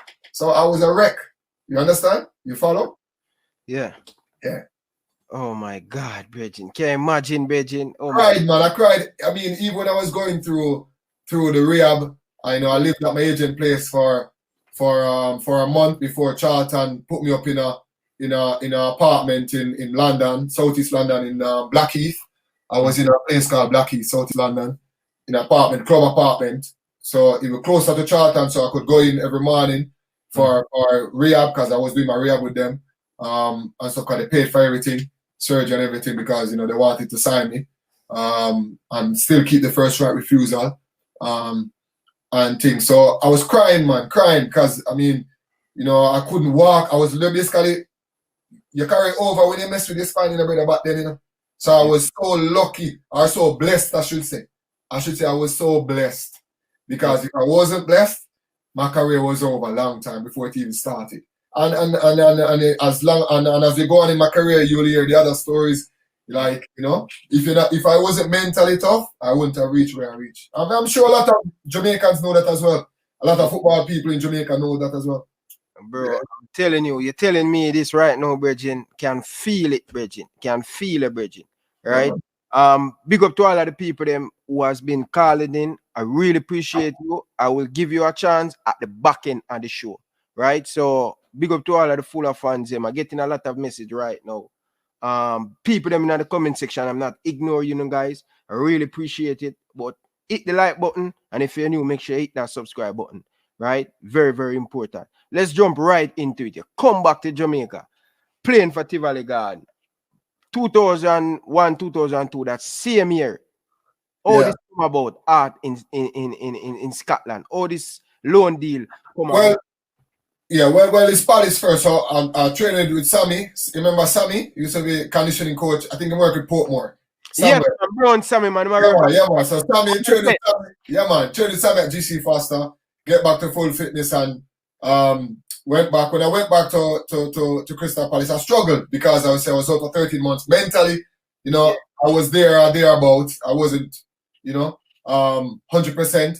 But I was still ticking over. I was still going because I was still tough, mentally tough. But after something like that, it was difficult. So I struggled at Crystal Palace. So I played 7 games, and I think I had 2 penalties. Clinton Morrison took those penalties and scored. I never scored no goal there in those 7 games. And by then, I think Simon Jordan, who was the owner of Crystal Palace at the time, filtered down to the coach, Alan Smith, at the time that, we're not going to do this deal with this player. So you can froze him out, forgive me, because if we played him in 9 games, the deal automatically will have to go through. And they will have to fork out $3.5 million. For a player who, in all fairness, I wasn't the same person who went on trial because the surgery was a big surgery and I didn't came back the same. So anyway, that failed again. So I went back to Jamaica, Ryan. Yeah. You see? You follow? That's why I said you have to be mentally tough. That decide the real winner. You get me? So trained with Sammy again, and I think my lucky star come about because Hearts, remember I told you? Hearts was one of the teams who wanted to sign me as well because I did so well during that trial for Charlton Athletic where I scored the 5 goals in 3 games. And Hearts season started and they had 6 months remaining, but the strikers were injured. Yeah. All strikers, 3 strikers that they had was injured. And they had 1 who was basically struggling. So they needed another striker. And the scout who saw me in that game said to the new manager who just took over, Jim Jeffries was the manager at Hearts. He went to Dunfermline and Craig Levine just took over. And Craig Levine said he needed a striker. So he approached the scout who was the same scout who saw me in those games, said to Craig Levine, who was Hearts manager at the time, like, I have a player, Ricardo Fuller did really well in this trial game. I think he'd come here and do really well. And he's coming back to full fitness now. Maybe you can have a look at him. And Craig Levine said, okay, yeah, let's see him. Bring him up. So we're gonna sign him for a loan for 3 months because they were so desperate that I didn't went on trial. They just signed me on the word of mouth or the vouching for by the scout. The scout vouched for me and they signed me on loan for 3 months. Yeah. So that's how I ended up at Hearts. So the first game now, struggle, Ryan, because remember, mentally I was still recovering, even though it has been a while now, but I needed games. Because when I went back, I wasn't playing for Tivoli because I didn't want to get injured, and I know that trials was coming up in England. Yeah. So I was still with the national team though training, but I wasn't getting games. And when you're coming from injuries, what makes you get back to where you left off is games. And you can train all day long, but playing in games is a total different scenario. You understand? So I needed the games. So the first game for Hearts, struggle. Second game for Hearts, struggle. I could start to hear the fans them start to murmur. Because you can hear fans when they touch the ball and the ball gone way out there. So I have to control the ball and everything was upside down because remember, in the back of my head, failure was always there because of what happened. Remember, I started out like a bomb, because I was scoring goals for fun during primary school, high school, Jamaica under 20, everywhere. So I was ripping it up. So I didn't know failure like that. But when the failure happened, it was such a shock that it was affecting me. So by the third game now, bam, control the ball and beat a man and miscontrol and the ball went out for throw. Never forget the fans and start ready to start booming, brother. Because fans like. Yeah, bro. But everybody thinks that, yo, this baller score 5 goals in 3 games. Them forgot, say, after that, me had massive injuries. Nobody now look on that. Them look on him need to hit the ground, running. You get what I'm saying? Because the scout vouched for me and taught me up and say, oh, yo, he's going to be the man to transform Hearts fortune. And brother, all of them 3 games, I'm go back in my apartment, because remember me alone live between us, and I have somebody to talk to, and I could say, Ray. I mean, never have done the money, I could have go on my phone and think and call back home, because I never think about home, I never think about nothing about Jamaica, because I never see nothing about Jamaica, I just focus on England and art, on arts, and to make it tunnel vision, brother. You get me, I say? That me I focus on, I don't want no outside noise for your affect, brother, because I already a struggle already within my own self. You get me, I say, brother? And by the 4th game now, I cry every night, but go back at the apartment, you know, brother, because I say, I can't believe this will come to. Me used to score and go so fun. I mean, it's like I can't control the ball, I can't dribble, I can't score, I feel like heavy.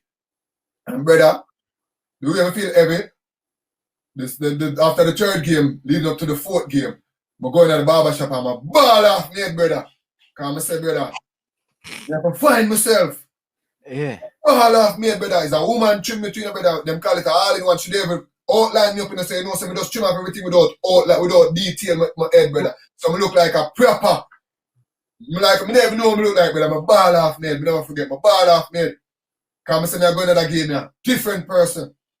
Because remember, brother, the fans them start with the murmuring, you know. Your back and thing, yeah. Yeah, and the murmuring, I mean know what that's like when the booing start, brother, you have a problem for recover, brother. Yeah. And the 4th game come, I never forget the ball come over. I remember for Celtic or Dumfriend, one of them we have play, brother. The ball come over, brother, and I beat the defender, run on it and latch on it, top of the 18, just inside the 18 to an angle, brother. You see when my leg go, unleash the right foot on it, brother. And the ball goes room in the back of the net, brother. The amount of the weight will come off from me, brother. May I tell you, it's like I feel like 1,000 pounds lighter, brother, when the goal is going at the back of the net, when the ball is flying at the back of the net, brother. You breathe your confident now. Brother, the rest is history. As I said, striker breeds confidence. The more a striker score goals, the more you get confident. And striker live and die off confidence. And what gives you confidence? Goals. Brother, you see that one goal there, brother? Destroy Edinburgh, brother, and Scotland, brother. My team come, I think, was 3rd behind Celtic and Rangers. I remember back then, you can't challenge them team. Them team none of them 2 teams. Any class and score much goal. For Celtic back then, Bobo Balde, Ronald De Boer. That means he was the first Jamaican to play in the Scottish Premier League. I think so. No, because... No. Well, Bert. Because Frank Fitzroy Simpson was a player of arts before me, but not Jamaican born. I was the first Jamaican born. You was the first, and even same Omar Adele was. Omar Adele went to Motherwell. Yeah, he was the second Jamaican player. Yeah. But you have other English players who play for Jamaica. I think Fitzroy Simpson was the first, but he wasn't born in Jamaica, guys. Yeah. So I end up score, I think 11 goals in 24 games, if my memory serves me correctly. 11 goals in 24 games. I get 2 player of the month. Run Scotland. My 3-month loan became till the end of the season. Well, let's say score because this statistic it says score 27 goals and loan. No, man. I think it's 27 games. 27. No, it would have been 27 games then. No, man. I think I scored 11 goals or something like that. 11 goals. So that means 11 goals. I scored just over 10 goals, I remember. So 11 and 12. So I scored 11 goals in 20 odd games.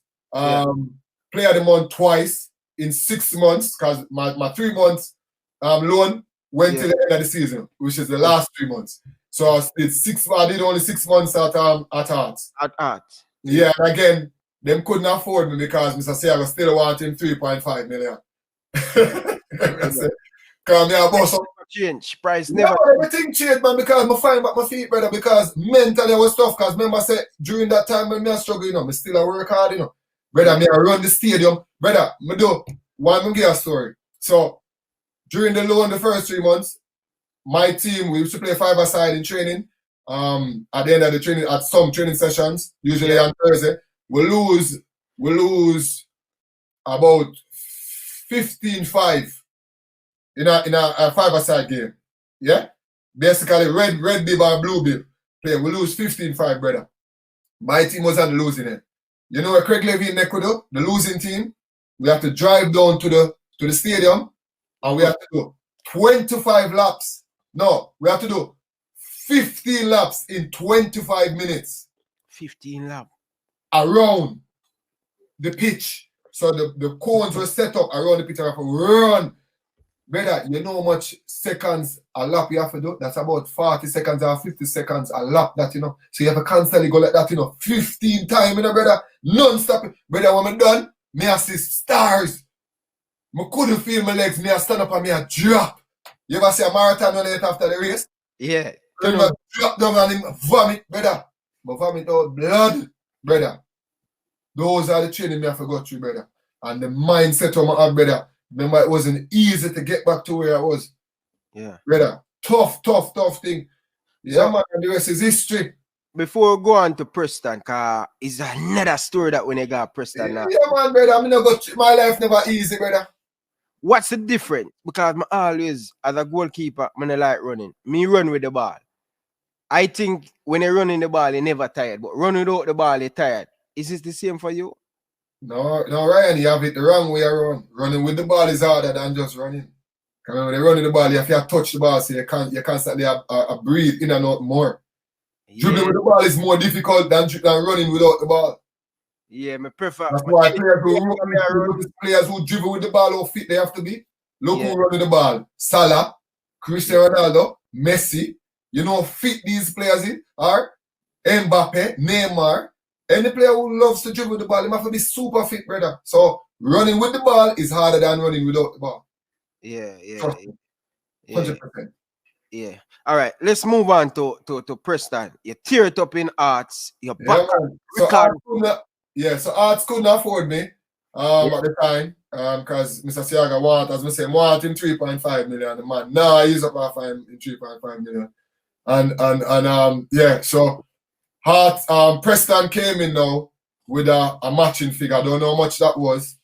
Because I never inquired about that. That wasn't my money, except 10% of that usually. When you sign, you're supposed to get player is supposed to get 10% off the sign-on fee. So once you never asked to leave the club. So your parent club. So Hearts, Preston signed me. The manager of Preston was now Craig Brown, because David Moyes was the manager before him. Went on to Everton. He got the job at Everton. He went on to Everton. Craig Brown just finished the World Cup that year, 1998, with Scotland, and he got the club job for Preston. But Craig Brown, being a Scottish manager and a Scotsman, would have heard about my exploits in Scotland. Yeah. You follow? Yeah. So that's how I ended up in. Craig Brown ended up coming in for me and bring me and brought me to Preston North End. So that's how I ended up at Preston North End. And again, the rest is history. Rip it up, score 31 goals in 63 games, and in that process acquire so many injuries that had, decimated the rest of my career. But I never gave up, I never gave up. And in the same process, the first year, I was on 9 goals in, I think, 15 games or 14 games, something like that. And Liverpool came in. Came in for me. I remember, I think I told you that story. Yeah, bro, I remember. I met with Gerard Oulier and my agent.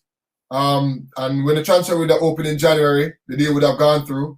Yeah. The 30th of 6 million, I think it was at the time. The deal would have gone through, and on the 30th of November, I was playing against Coventry, and this big defender, Eastern European defender, Konjic, his name was Konjic, used to be for Coventry. I went up for a ball, Preston versus Coventry. Went up for a ball, I was flick it on, and in the air, the process, I flicked the ball. I obviously touched the ball before him. Him tried to edit out. Him head me actually in the back of my head. Bam! So in the air coming down, I was unconscious. I was being knocked out from in the air. So when I land, my body went one way and my legs went the other way. So I ruptured my ACL on my left knee, 75%. That's just the nature and the story of my life. every time I was on the verge of getting a big move, here comes some bad injury or some disappointment or something. So yeah, so that's how Liverpool deal fell through. So I never get to realize my dream of playing in the Premier League at that year, at that stage. Yeah, that was back in 2000. I mean, I tell you the date exactly. It's 2001. 2001. No, 2000. No, sorry, 2002. 2002 that was. Yeah, 2002, 2004. Yeah. All right. And I was watching something on Sky. I think a Sky I might have watched it pan. This was like 10 years ago. When not 10 years ago. Recently, Jamie Carragher were talking. I think Gary never asked him who are the two center forward always give a problem in the Premier League. I'm gonna tell you, say, brother, the man call a name first, Henry, and the man say, why them two players give you the hardest? Man say, listen, they're skillful, they jiver. Man say, when you jiver with the ball, sometimes him feel like he might win it, and you just move with the front him. Him say him always have problem playing against Fuller and Thierry Henry. They're quick, they're skillful with both feet, and they're strong. Yeah, man. Whoa, for here Fuller name mentioned with Jamie Carragher say, yo, difficult to play against you and thing. Always, bro, watching the Premier League, and I started to watch the Premier League 2006. Yeah. Watch the Premier League, and doing this research, I realized that you scored the first goal for Stoke City back in the Premier League 2008. Yeah, man. We'll get back there, but Jamie Carragher give me a maximum respect, man, because as I said, respect and trust is earned, brother. Man, I give respect just like that. Show it at you. You have to earn that. Yeah. And yeah, even though I come from Jamaica, and Jamaica don't have no tradition in football as such, so them think, you know, a Jamaican player now will just come, you know, especially Jamaican born and bred, other than John Barnes, you know, come and do so well, they would have feel say, you know, it will take him likely or him not good enough. But no, you have to make them know so you can do it. You get me? I say you have to believe in yourself and be confident. You have to be confident and believe in yourself fearlessly. And any team I play up against, any defender, whether that be Vidic, Carragher, John Terry, Rio Ferdinand, brother, them know them in a game. If them not come in the May game, them in a trouble, brother. And I've always been like that. So yeah, man, Jamie Carragher knows, he knows. This is our next quote from a big quote. Jose Mourinho talk about you in a press conference. He said, my boy Anyo, this Sterling Freudheim.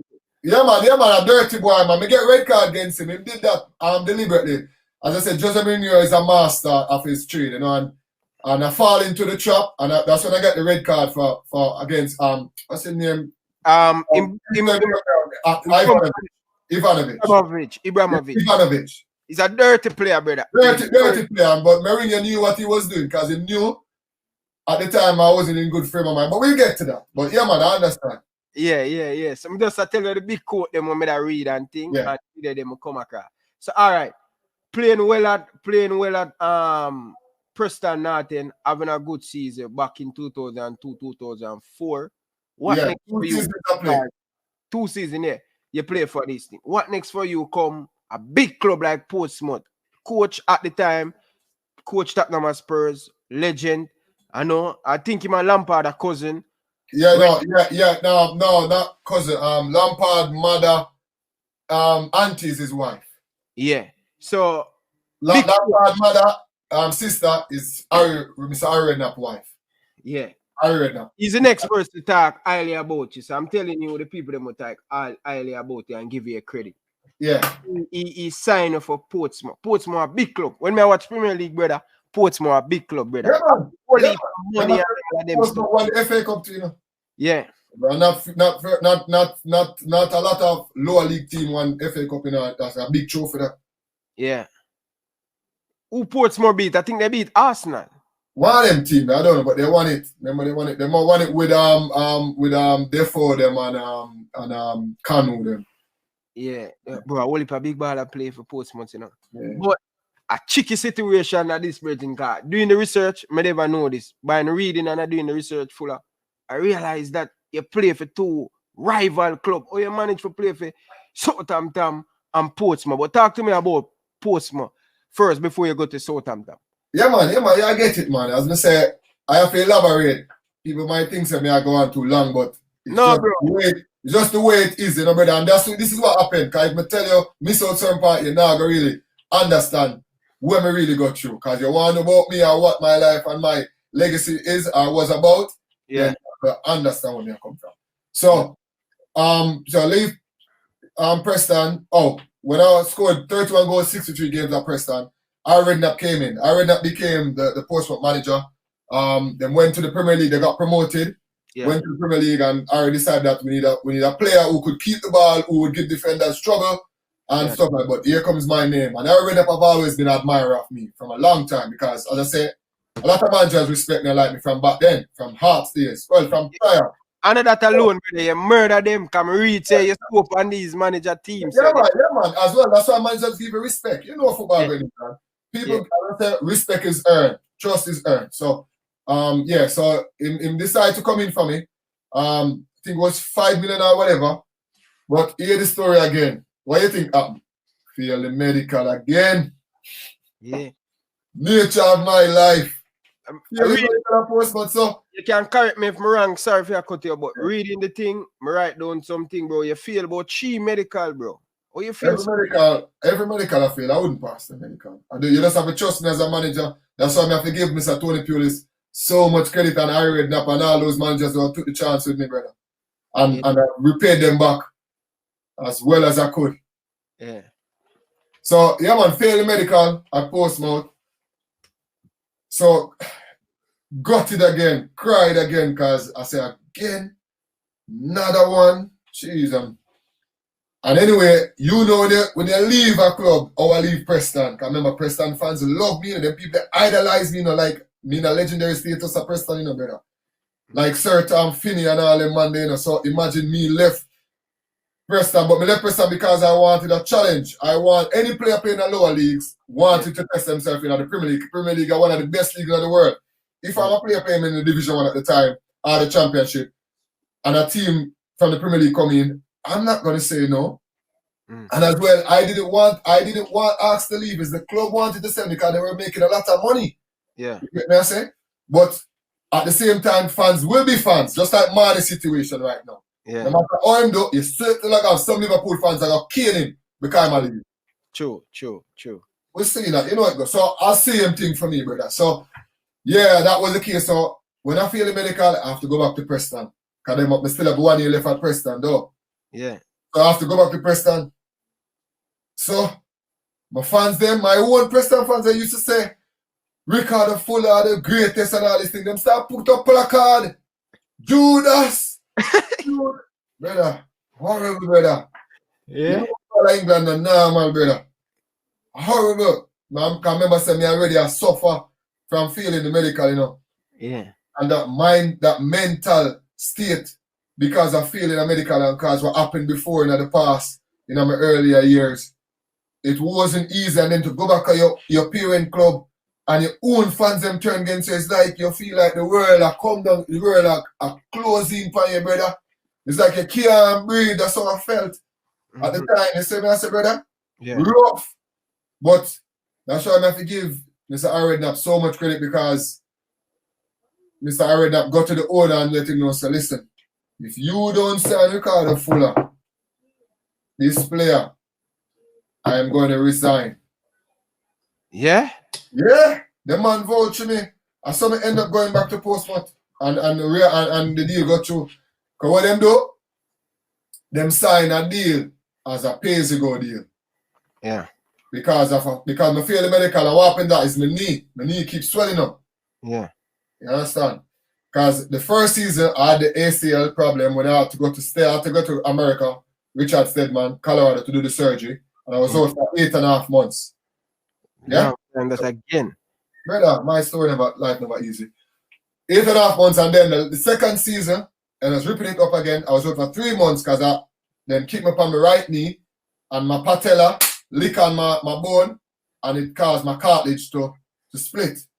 So I had to do an arthroscopy to clean out the fluid and the debris in my right knee. So basically, the left knee had a ACL, and that can go anytime. And the right knee had arthroscopy, where it keeps swelling up. because the kneecap keep rubbing on my cartilage, and my cartilage keep wearing and tearing. Yeah. And, you know, every now and again I have to every day I have to take an anti-inflammatory. For 15 years, every day I have to take an anti-inflammatory. Many people never know that. Because my knee keeps swelling up when I train and when I play. So because of that situation, and I already love me so much and know that I could do that job for him, vouch for me, and they come with a pay-as-you-go deal. So the pay-as-you-go deal was, say I was supposed to be on like 20 grand at that time. They would give me 10 grand as appearance or per week, but if I play, I get the other 10 grand. As long as I play, whether it be 5 minutes or 10 minutes, as long as I play. You understand? Yeah. So that's how it went. So that's how I ended up playing for Portsmouth, and I struggled for Portsmouth. Even though we did what I did what my job was there to do, but as well as a striker and a personal job is there to score goals. You know that. Striker get marks and scoring goals. Yeah. And I only scored 1 goal in that game. Well, I scored 2 goals, 1 in the league and 1 in the cup. And I struggled badly because obviously no excuse, because me as a man, I don't find excuse. We get on with it. But my knee was giving problems, and you know, that's why swelling up and down. Still managed to play a lot of games, but a lot of those games was, you know, coming on our subs. But we achieved the goal, which was never to get relegated. Because, you know, lower league club like that at that time in the Premier League. And as now too. You talk about the Leeds who survive, the other clubs who just came up from the Championship who survive. It's always been like that. Lower league clubs, their job is to really survive. Then you can build on that the next season. Then next season, improve the squad and build on that. So the first season back in the Premier League, we survived. We achieved our job as a team of, you know, Premier League status. In that process, I scored 2 goals, 1 in the league and 1 in the cup. And I struggled basically because normally I score goals. Even though I performed well and playing games, but individually and personally, I did not score as many goals as I would like for whatever reasons. And things. So I read not now fall out with the owner, Milan Mandaric, another Eastern European guy. And Southampton got relegated from the Premier League and went to Southampton. So who him is gonna draw for? Who dominated the championship and know the championship at the back of his hand? Me. So him draw for me, you know, me and Nigel Quasi.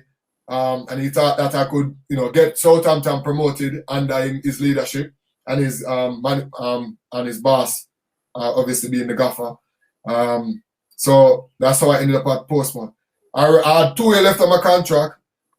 The new technical director came in, Zajic, a guy from Serbia, came in at Portsmouth and tell me that, well, I'm not going to be in his plans because, you know, I didn't score many goals and he didn't think I could, you know, I'm going to last the season because of my knee situation.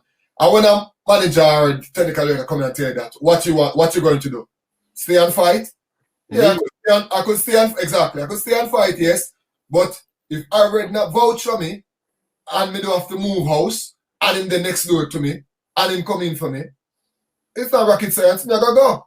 Because them man they fought for me to come to Portsmouth. Him could have easily well never fought for me, and I would have ended up staying at Preston and would have an opportunity to play in the Premier League. So me have to give respect where respect is due. So weigh up all of that option, I went to Southampton. So that's how I ended up at Southampton. Yeah, so you went to Southampton 2005, 2006. How many goals you score? And this it shows you score 9 goals from 31 appearance. Is that correct?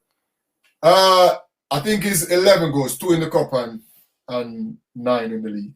11. So yeah, so that's overall. So I think most of those stats are correct still. So I don't know, but I could always go back and check. I never check because there's a lot of games, lot of clubs. Yeah, so when I went to Southampton, struggled, because remember I was struggling from Portsmouth with my knees. Yeah. So struggled the first few games, and Harry, the technical director, fell out with Milan Mandaric because he's an owner. Sometimes you have owners who give problems, you know.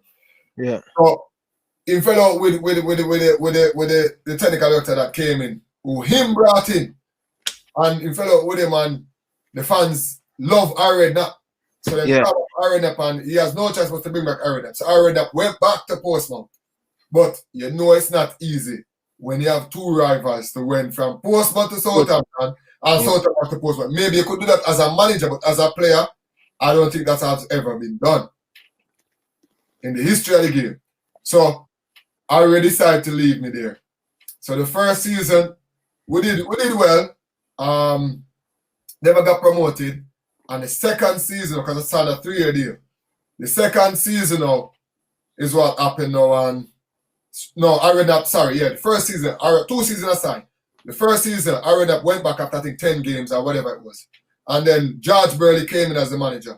George Burley, a Scottish manager, I used to manage Exclsuive, came in, decided that he was bringing his players.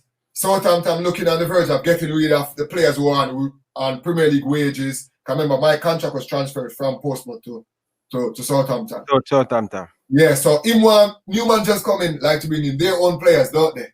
Yeah. So that's the situation I was facing. So anyway, the man dropped me out of the team, trained with the team, match day come, me in the squad, me in the stand. It's a way of showing you that they want you out. You know them little mind game with them play. You know the team play. I've been in it long enough, so you know it go. These are the things that they do to try and show you that, yo, find another club. They never tell you, but they do, then basically I say that. So anyway, Joe Ryle, Man City manager, Everton manager, took up the job at Ipswich. And he was one of the players who liked me from Everton. When I was at Preston, he would try to sign me when he was at Man City, and he tried to sign me when he was at Everton. Never materialized for whatever reason. Him took the job at Ipswich. I went on loan to Ipswich. Right. Southampton want me to do the 3 months at the end of the season. I said, no, I'm going to do 1 month. Because 3 months remaining now. So I'm going to do 1 month. So I said, okay, then fine.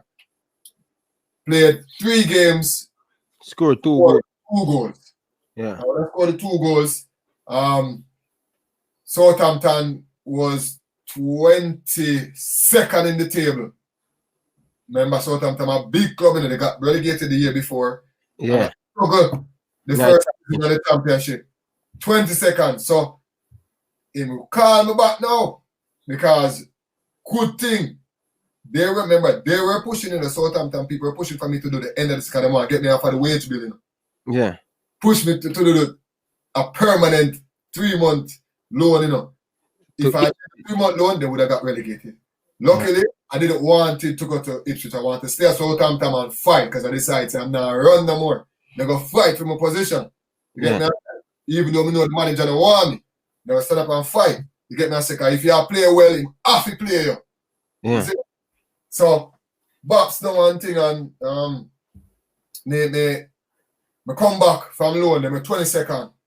So I come back, because I start finding my feet now, and I go to Stedman and he tell me how to look after my knee. Because I remember my knee keeps swelling up and swelling down, and I have to dip on anti-inflammatory.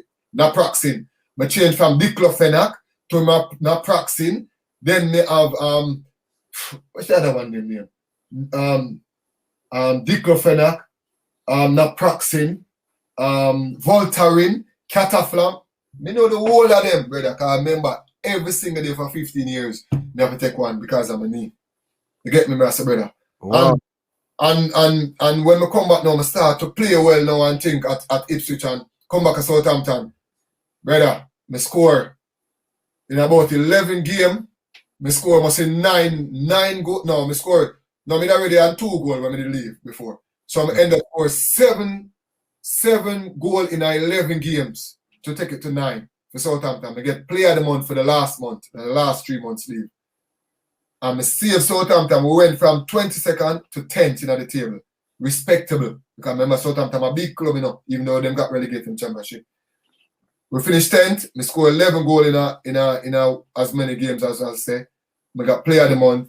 And I saved Southampton. And I have 1 left on my contract. So that's the story with Southampton. Wow. Here comes the legend story now. Stoke City came 2006, 2012.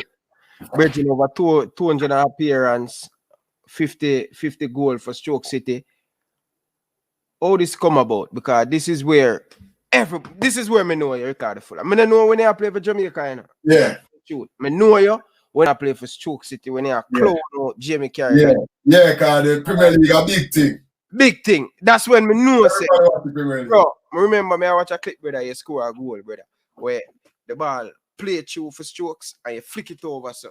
And that's down to that. After the first game at the bit back in a Stoke from 22 years absence from the Premier League for the club. Bro, the commentator said if Bergkamp score that goal, you know, everybody talk about it. And I want to tell you, that's true, brother. That's true. Brother, I still not get the credit. No disrespect to anybody. I was never an arrogant person or a biased person or a prejudiced person. But I don't feel I get the credit that I truly deserve. Yes, from the fans, yes, and from Stoke fans, yes, for sure. But from people up in decision-making positions, and the wider, England people rate me, yes, but in terms of that goal and stuff that I have done throughout my career with all of the obstacles and the setbacks and all that I have faced, I don't think I got the credit I deserve as a Jamaican. As well as being a Jamaican. You know, we have it 3 or 4 times harder than every other nation. You get me? I agree with you on that. But you see that goal they score, Hurricane and Raheem Sterling and Jamie Vardy, they were showing back that goal. Bergkamp goal and your goal.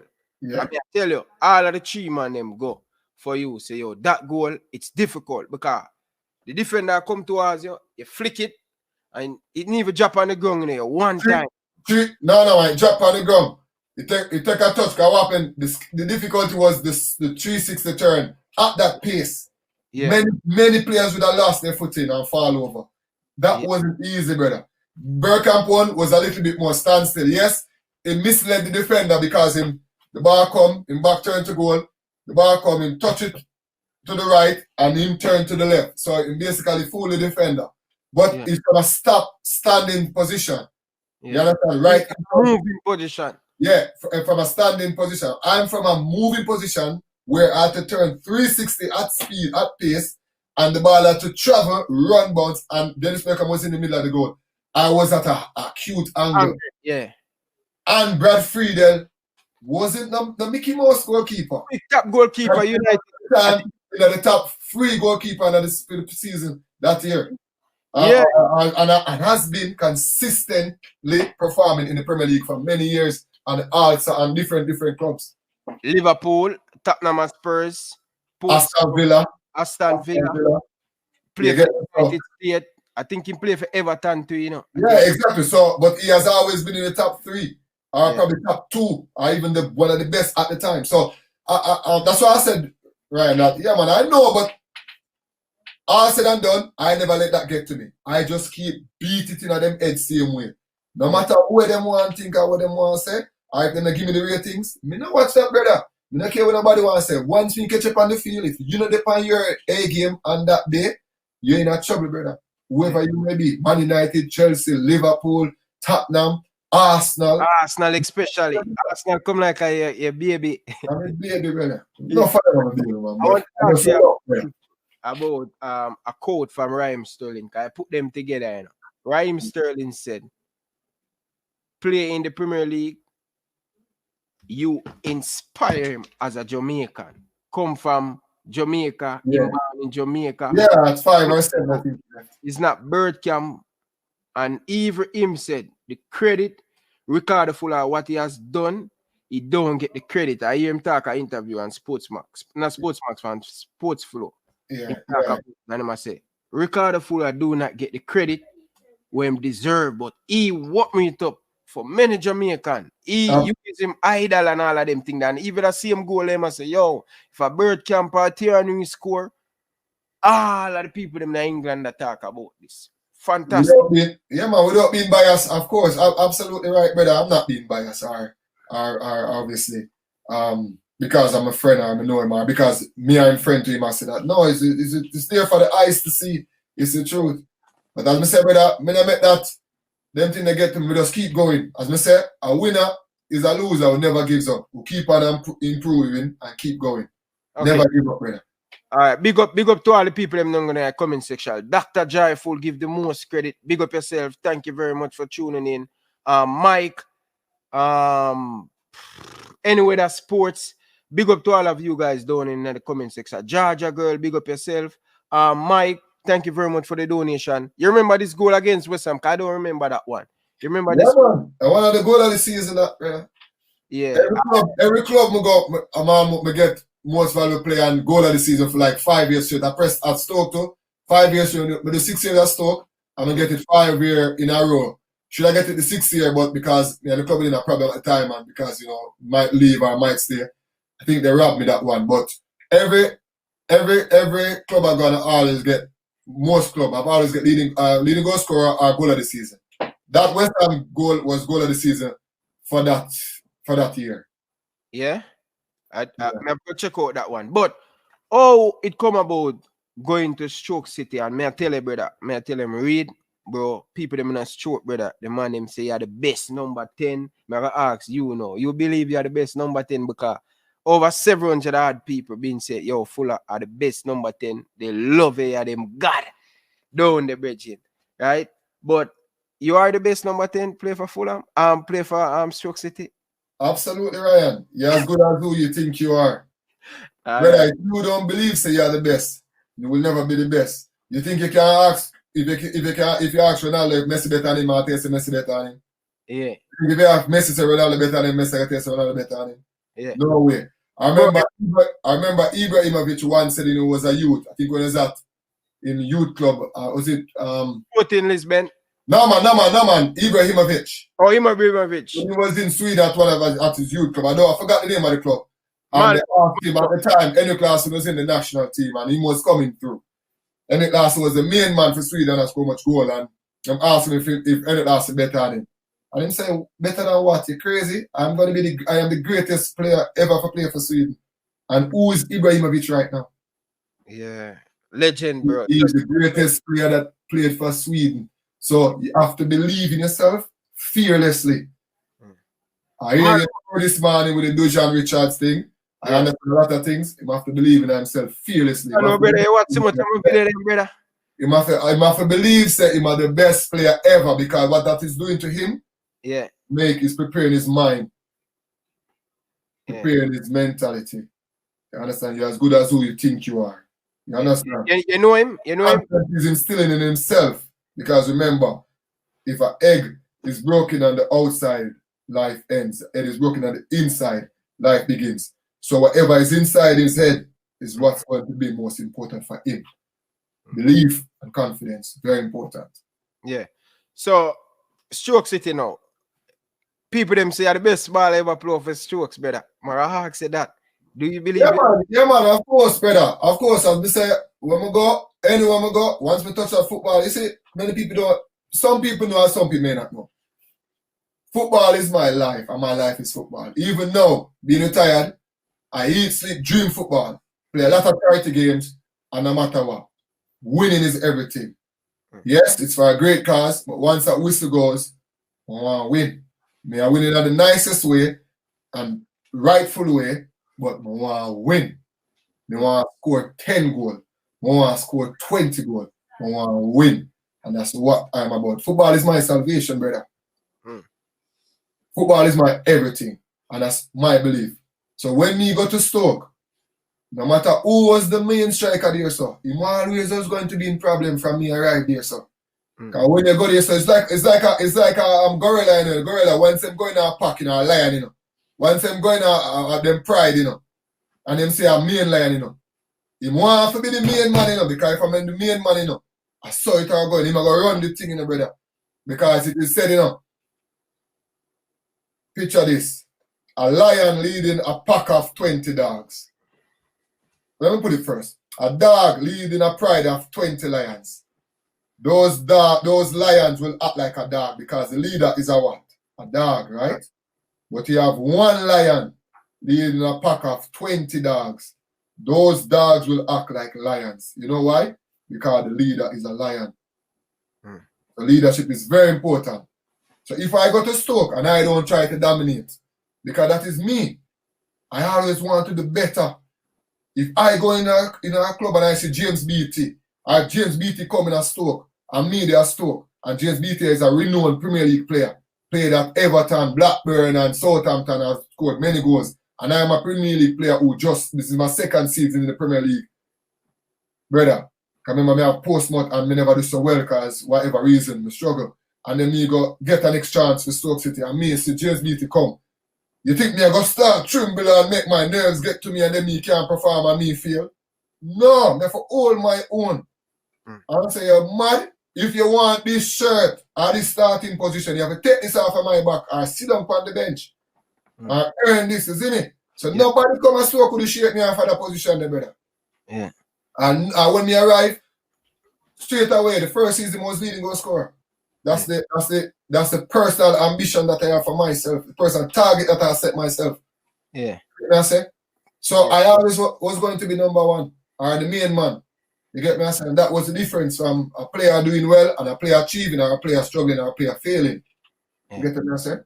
Bro, Tony Bruce, bro. Love it, bro. I watched a couple interviews this morning. Yeah, because you know what I am. I wasn't only just a leader on the field, you know. I have to feel.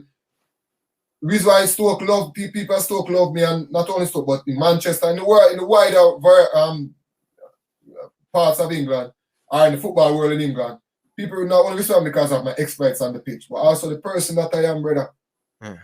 You think if I was a bad person, I wouldn't be at all those clubs and spend all those years in the championship and in top flight and the Premier League and never been relegated.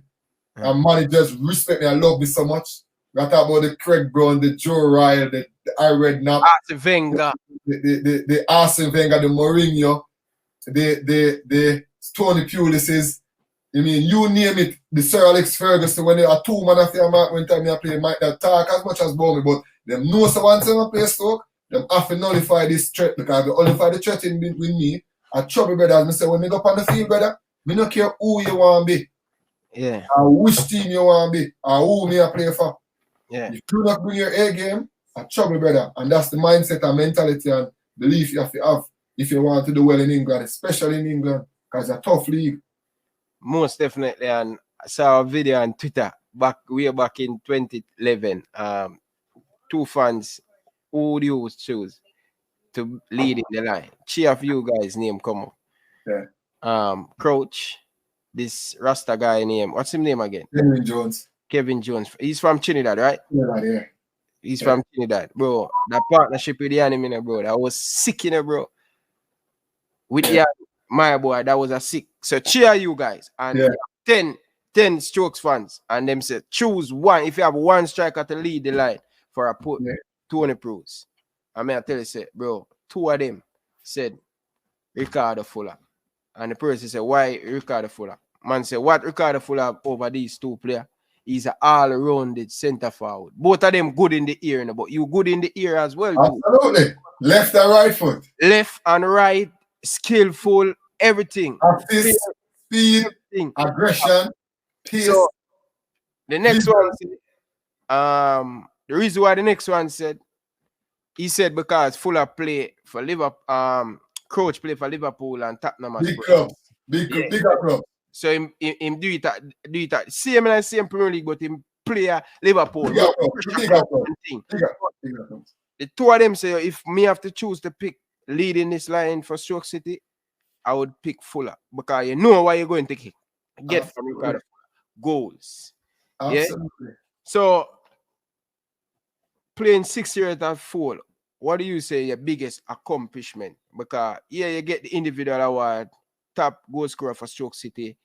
What would you say your biggest accomplishment when you leave Stoke City? And what is it like when you're going back to Stoke City? Retired. Yeah, man, but they are most of the home game them same way. Man. Listen, Ryan, you see it's Hearts, Preston, Southampton, Portsmouth, even though we don't score so much goal, the performance was always up there, brother. And maximum respect. Them places, me really play for food. We can go eat at a restaurant, Chinese restaurant. If they are even a go out, brother. So most clubs are them places, if not all. We never have to pay for going, brother. I'm not bragging rights. I'm just show you how highly these people them look up to me and treat me with respect because of they treat you like that because of your exploits on the field. How well you're being revered as a player. You get what I say? And also as a person off the field as well. Involved in a lot of charity things here, especially here in Stoke as well. A lot of charity games, give back to a lot, you know, help out a lot of situations with them here as well. So those kind of things where people look up to me. You get me? I say, and obviously, as I said, the main reason, because I come here for football, is my exploits on the pitch. Leading goal scorer 6 years in a row. Goal of the season 5 years in a row. I think I was robbed on the 6th year, the last year, as I said, because of problems with the club at the time. And the biggest achievement would be, I would say promotion to the Premier League. Because if we didn't get promotion to the Premier League, that is difficult. Because I knew that it was hard for me to get bought. Yeah, into the Premier League because of my injury situation and failing a medical. And I just said to myself, say, any club I go to, yeah, I want to do it for that club. You know, greater joy to a man who never have nothing and come up to have something. You understand? Yeah. So I earned it with this club, getting this club promoted. I do it with my teammates by myself. You understand what I say? Because football is never about you. You understand? There is no I in team. But you understand, I played my part to the fullest, which add to my team what the other positive that my team bring to achieve the promotion. So that would be my biggest, one of my biggest achievement here at Stoke in the 6 years. Also, played in the FA Cup semi-final. I was injured in the final because I hurt. See, again, arguably we would have won that. I believe we would have won it if I was not injured. 2 weeks before the game, I ruptured my Achilles and I was out for 9 months. That's just before the FA Cup final against Man City at Wembley. So we beat Bolton 5-0 in the semi-final at Wembley. And I missed the final due to a ruptured Achilles where I was out for 9 months. So never get to play in the finals. So that was an achievement in itself of being in the, played at Wembley in the semi-final and make it to the finals, even though I was injured. The next achievement would have been playing in Europe. Because remember, we played in Europe and scored in Europe too. I scored against Besiktas. I was the only Jamaican who scored in Europe. Born Jamaican. Yeah. I think I was the first. Accomplishment there. I don't know, Leon scored. I think Leon scored in Europe too as well, didn't he? Leon, yeah. But remember, you played long before Leon. No, that's what I'm saying. I was the first Jamaican to score in Europe. In Europe. So I scored against 2 games. So against Besiktas, we lost, I think, 3-1, 2-1 and 3-1. We scored first, took the lead, 1-0 we were leading, and we got Matthew Upson got red carded, and we were down to 10 man and we ended up losing the game 3-1 in Turkey. And then we played against Valencia. We make it to the knockout stage. We played against Valencia, we lost 1-0 at Valencia. Played in that game as well. So my achievement as a boy from Tivoli Gardens, from the ghetto who had no shoes, who played ball barefoot, who played on the asphalt, who never had a football boots, ended up playing in Europe to clubs like Besiktas and Valencia at the Mestalla Stadium. Come on, Ryan, man. Those are dreams that we couldn't even imagine that we would have had, been in this position. So those are unbelievable achievements within themselves. But arguably, yes, I think promotion and playing in the Premier League.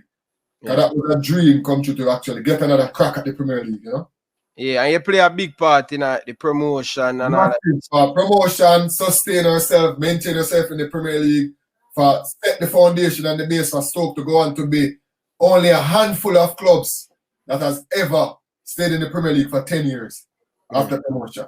Stoke is only, I think, 7 or 8 clubs, You believe that in the history? Yeah.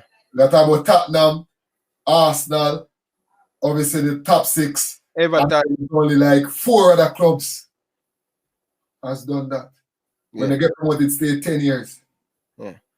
I want to talk to you about, because you have a few controversies in your career, Absolutely. Absolutely. All right. Yeah, your team get a lot of stick, bro. At the stadium. You guys get a lot. How you feel and how the manager feel like these whole heap of long ball and all of these stuff in the box and a lot of stuff. Wenger hate play against you guys because you guys don't play football, you guys play I don't know, man. How you feel about this scrutinize of other team? No, man, Ryan, you have to remember, and fans have to remember, and say, the Premier League is not a joke league, right? Stoke City isn't a club. It was a small club at the time, right? Stoke City was the club who could buy a player for 10, 20, 30, 40, 50 million. Mm-hmm. Top 6 club, top 8 club, maybe top 10 club at the time. Mm-hmm. And even now, as you see, could buy players for them money. 10, 20, 30, 40, 50, 60 million. Even clear team now could buy top 14, top 15 club, could buy a club for them money. Stoke City wasn't a club like that when we arrived in the Premier League. Yeah. We buy, you know, our highest, the most we spent the first league in the Premier League was James Beattie. 3.5 million. Yeah. Right? We acquired James Beattie from Sheffield United. Yeah. So we were an aggressive team and a direct team because Tony Pulis was an old school manager. You understand? Who know how to organize a team, and by the way, has never been relegated in his career. He's the only English manager to have that on his moniker. Never been relegated. So for a team like Stokes, like us at the time, and a manager like Mr. Tony Pulis, who we train, we have to have players over 6 foot because we direct. We play a lot of long ball, a lot of high ball, and we're aggressive. And we're very disciplined in our play. We're very organized. Do you think we are going to be able to play a tippy-tappy stuff, Ryan? No. Use what is beneficial to us. Yeah. Because football is about winning. Yeah. A win is better than a pretty loss. It's all about survival in the Premier League. It's all about survival and then build on it that the next year and then build on that the next year till you can buy players at 10 and 20 million, which you go on to do. You understand? So you have to use whatever you have. Like when we are playing Arsenal, what we do, because we know Arsenal is a team that don't like to be aggressive, we're even more aggressive against them. They don't like long ball, it's to pass the ball like they want to pass the ball back in it. So what we do, we make sure the grass grow high and we don't cut the field. So the ball can't pass so quick and move so fast over the grass because the grass too tall. It'll go slow. So we affect them play of playing tippy-tappy. We cut the field even shorter, we mark the field even shorter, so it's closer so we can be able to get into them face and dig into them lace. So we use, Tony Pulis use the cleverness of making it work for us. Yeah. You understand? So that's how we play football, Ryan. And that's how Jamaicans have to understand football is not only just kicking long ball or passing. You have to use things that can work for you. Like you bring stuff in the paper or you use an article in the paper. Oh, Arsenal are going to give you 6. So you put that up in the dressing room all week leading up to that game. So when I play the dressing room, see Arsenal are going to give you 6 now. I fire that them play the high in the Ryan. You see when the match start, Arsenal play them in a trouble, you know? Because we hit them lace and them face, you know? Yeah. You understand? Yeah. So you use mindset, psychology. Yeah. You understand? You use what works for you. You grow the grass style because we know we are playing against Arsenal. So every team we play will have a different game plan for them. That is football, Ryan. That is winning football matches. Yeah. You can't control results, but you can control preparation. Yeah. You can't control recruitment. You can't control leadership. But you cannot control results. You get what I say, brother? Fuller, I realize that watching these YouTube videos and learn a lot of stuff about the Premier League, I realize Arsenal really hates Stoke City because of my boy, him again, Ryan Shortcross or something. Ryan Shortcross, Rory up with a long throw. Bro, them man, and these are the things that Arsenal fans build up in them and say, oh, them like Stoke or them play ball. And no, but we have beat them way before that. That was an accident. That was just a clumsy accident that happened. Yeah. We were meant to do that. It just one of them that comes across clumsy more than anything else. It wasn't malicious. It wasn't dirty. Yeah. As I said, more than anything else, it's more of a clumsy challenge than anything else. It wasn't. We have beat them way before that. I know the first we have beat them. The Arsenal fans are against him. Actually, that was the only time they beat us when Ryan accidentally broke Ramsey's leg. And we saw that. I was there aside where I couldn't play for the rest of the match. My mind was messed up because I saw the bone sticking out through the leg. It was horrible, brother. None of the Stoke played and we couldn't play. Actually, they should have called off that game because none of us mentally who saw the injury to Ramsey was Jesus. Like basically, even when we go home, I still think about it, man. I couldn't sleep, I have nightmare. So that's the only time they beat us. They beat us 2-1 in that game. Otherwise, they wouldn't beat us because they never beat us before. Because we were aggressive towards them because they don't like playing teams who play aggressive, like Drogba score against all the time. Why? Because he was always aggressive against their defense. So he scored against them all the time when he was playing for Chelsea. Yeah. Fair enough, but good question. What is the best partnership? For Stoke? For any club you play for? Okay, the best partnership obviously would be Mama City before Stoke because they've had the more success in a tough league and like. Who name sir? Same Kevin Jones? No man. Kevin is straight that. Mama City is an African youth from Mali who plays a Stoke. If you look at the black youth just scored the winner in the first game back against Aston Villa, win 3-2. He scored the header. The striker, him is Mama City. Because he know me, he was like my leg. So he would do a lot of the running. Because when you lose it, he would drop in and take up the central midfielder for the other team. And when you lose it, he'll join up front as a 4-4-2. Yeah. And then when you lose it, he'll come back as a 4-1-1 or a 4-2-3-1, if you want to call it that. Like what Jamaica lose. The formation Jamaica lose. Fair enough. Somebody said if somebody don't know the comment section, I don't know if it's a correction. I think it's a question him asked. If you score before Bibi Gardner score against Bayern Munich at the arena. Bibi score against Bayern, I don't know. Well, if Bibi score against Bayern, Bibi played at the Premier League before me still. Yeah. So if him score against Bayern, I never know that. If him score against Bayern, then he will be the first Jamaican boy. Yeah. So let me tell you how they play at the moment, the Jamaican band play them. So Fuller, Bibi, Shamal Nicholson, Leon Bailey. That's where we have it right now. Yeah, man. I don't think Claude them never play in Europe. German Johnson never. Stupies, Omar, Rudolph. Yeah. Rudolph played in Europe, but I think I'm for Bramby. Yeah. Bramby. This is our next one. Who is the best coach? The best coach would have been arguably. The best coach would have been Tony Pulis, for sure. Because he understands me more than anybody else, and he had more time with me, and he centered the team around me. If you notice, Stoke was centered around me. Yeah. You get me? For that, I highly rate you. You can't tell Mr. Tony Pulis nothing wrong about me. And because he know me off the field as well, or the person that I am, I was never a bad apple. You get me? I say. And everybody loved me. Teammates. Obviously, we'll get on. We'll have moments where we'll fight our scuffles because that's part of the game that everybody want to win. Football is an aggression. It's aggressive, it's a passionate game, can be emotional, and it's an aggressive game. So each at the moment things will happen, But he knows most of all that the person that I am, everybody, my teammate, them even now, we still talk, we still get along. Because that's the person that I am. Who's the best defender you come up against? One heap of defender, brother. We are talking about Carragher, John Terry, Rio Ferdinand, Vincent Kompany, Vidic, Sol Campbell. Oh, you name it. But I would say Vidic at the time and Kompany because they were anybody else. John Terry was good too because he could read the game. He doesn't have pace, but him reading the game just make up or compensate for him lack of pace. So I would say Village.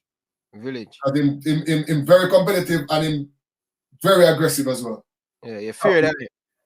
No, I'm not afraid of him, but him pick me a lot of times, and still without getting a card. Some defender can have that way of making challenges by affecting the defender, getting the ball, and also affecting the striker, getting the ball, and also digging an heel or an ankle and without getting a card. You know what I mean? So it's a skill, and every defender can do that. So he has that, and he's very athletic as well.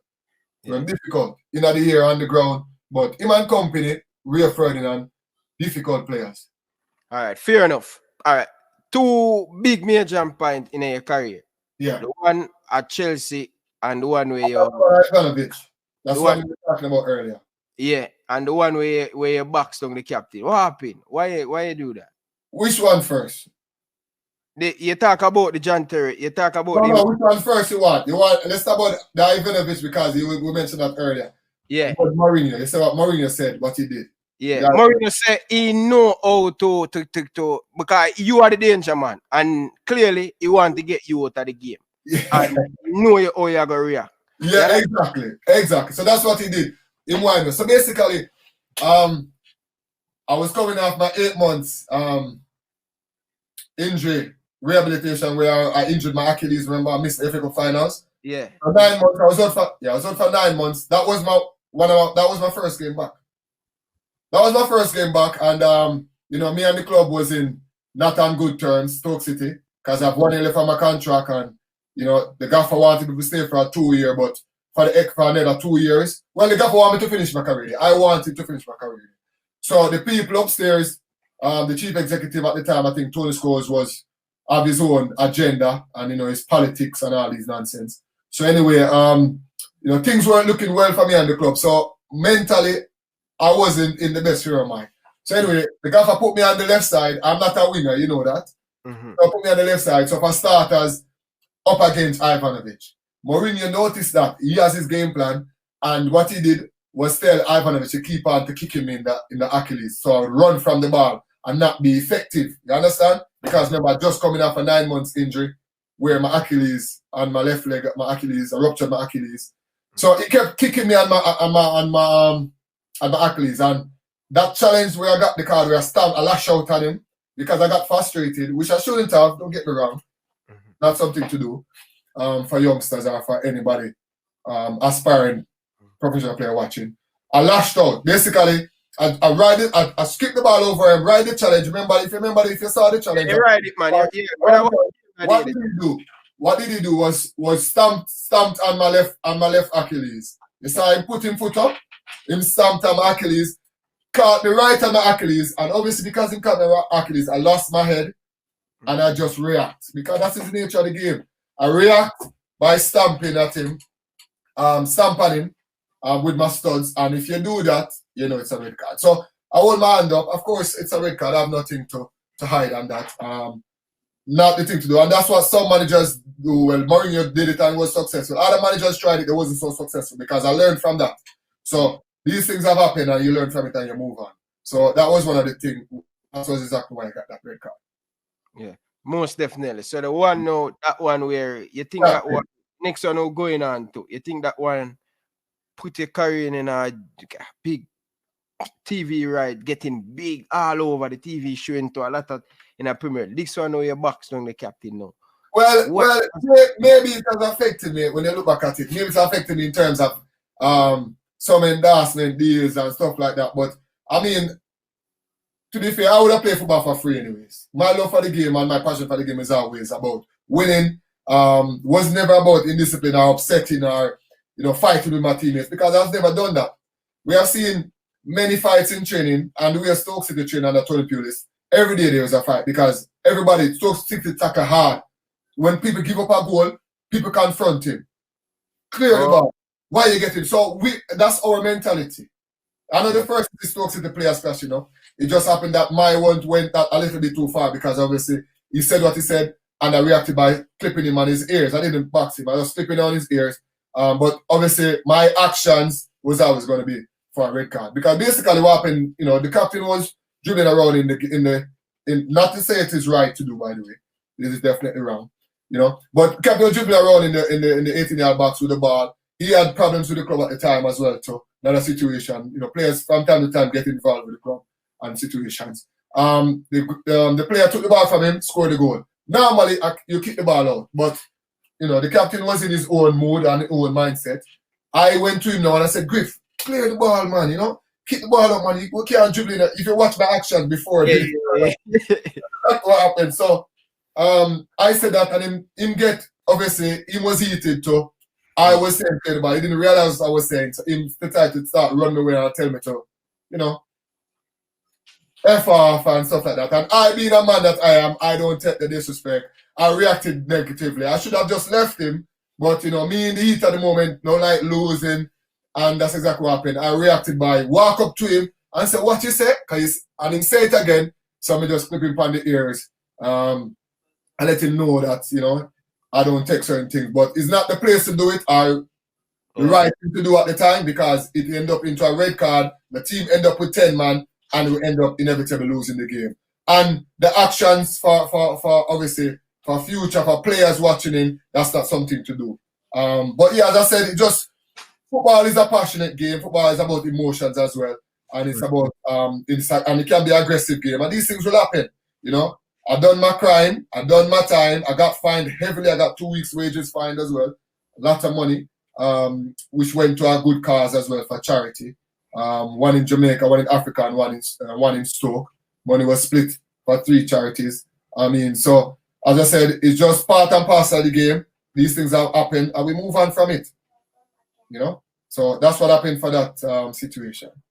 Okay, fair enough. I tell people all the time, you know, when they make mistake, the man can't stand up. I respect that. You understand? Because me made that mistake, I am the first one to come out, and nobody now have to tell me that. So big up for that, Ricardo. People. Absolutely. I mean, it's not something nice to do, and young players watching it know that that's not something nice to do and do something right thing to do in football. But you know, these things happen. But as I say, of course, never own up to the mistake. Any mistake, Ryan, because that is how I am. That's how I was brought up. You know, I even cuss myself when I miss a chance. If I could box myself if I miss a chance, I box myself, Ryan. Trust me. That's how passionate I am about football and winning football matches and scoring goals and making my team win games. That's how I am. You know, nothing now got changed. But you learn from your mistake and you know what to do better as you carry go on. Most definitely. People, smash the like button. We're going to go over. We're going to take a pass from the club thing because a whole heap of club in play for. We're going to get back. The rest of the club, them can easy run through that. But I cannot make him come and when I talk about the scene of Reggae Boyz. Because we have... The rest of the club, them easy. The rest of the club, them basically it's a retirement tour, me depend, brother. Because I leave Stoke, I never want to leave Stoke. I want to finish my career with another 4 years and get a testimonial. But as I said, the powers wasn't to be. Maybe I've done too great at Stoke. And the people in the higher positions was never off that for whatever reasons. The manager, yes, because you know love me to bits and want me to finish my career. So I could have loved to because my kids were born here. But after that, it was just a retirement tour, brother. My mindset was already messed up. My heart was already broken because I never really wanted to leave Stoke at the time. So the rest is easy, brother. Yeah, we're talking about the Jamaica. But when me and them say the testimony, when you play that game, they give you the whole of that money? No, I don't know. But what happened is that now usually if you do 10 years in a club, you're not entitled to, but most clubs will give you that because like a landmark. But the testimony is your money, but obviously you have to pay for security, ground staff, and stuff like that. You have that have to come out of the cost. That is cost really. So the money you make is your money, but you have to pay for those things, like any other businesses. Fair enough, brother. Thank you very much for that. You know what I mean? So when any more Reggae Boyz play, I get testimony, them nobody come tell me that. So them never get this and very. So yeah. All right. So you never know if it going to change. You understand? Yeah. Let's move on to the Jamaica national team. Yeah. Why? Because really and truly, you know, after that 98, you know, the door has opened up for Jamaican player to go in England, you know, because if you realize it, you know, no other from 2000 go right up to 2007, a lot of players leave from Jamaica and going into the English Premier League. Teddy Johnson is one of them. Leave from Tivoli Gardens and go straight in the English Premier League. Yeah. Why is it we haven't make a next World Cup full and you guys are very good team? You have Fuller, you have Baby Gardner, you have all of these players. Why the Jamaica team never successful to go to our next World Cup? 2002, 2006, good team. On the player side of it, discipline, honestly, the truth is, because I will say, I'm going to read something to you what Samuel Eto'o said. So I'm going to find that and read that to you. And this is exactly what happened. I saw it, because you know Samuel Eto'o is the president of it. Yeah. Right. And as he become president, you notice why them qualified for the World Cup. And for the World Cup. They qualified for the World Cup. Yeah. And they play very well in the host it. He was the president. He hosts the African Cup of Nations. Cameroon. Yeah. And who goes well at a short term, them get it to. Exactly.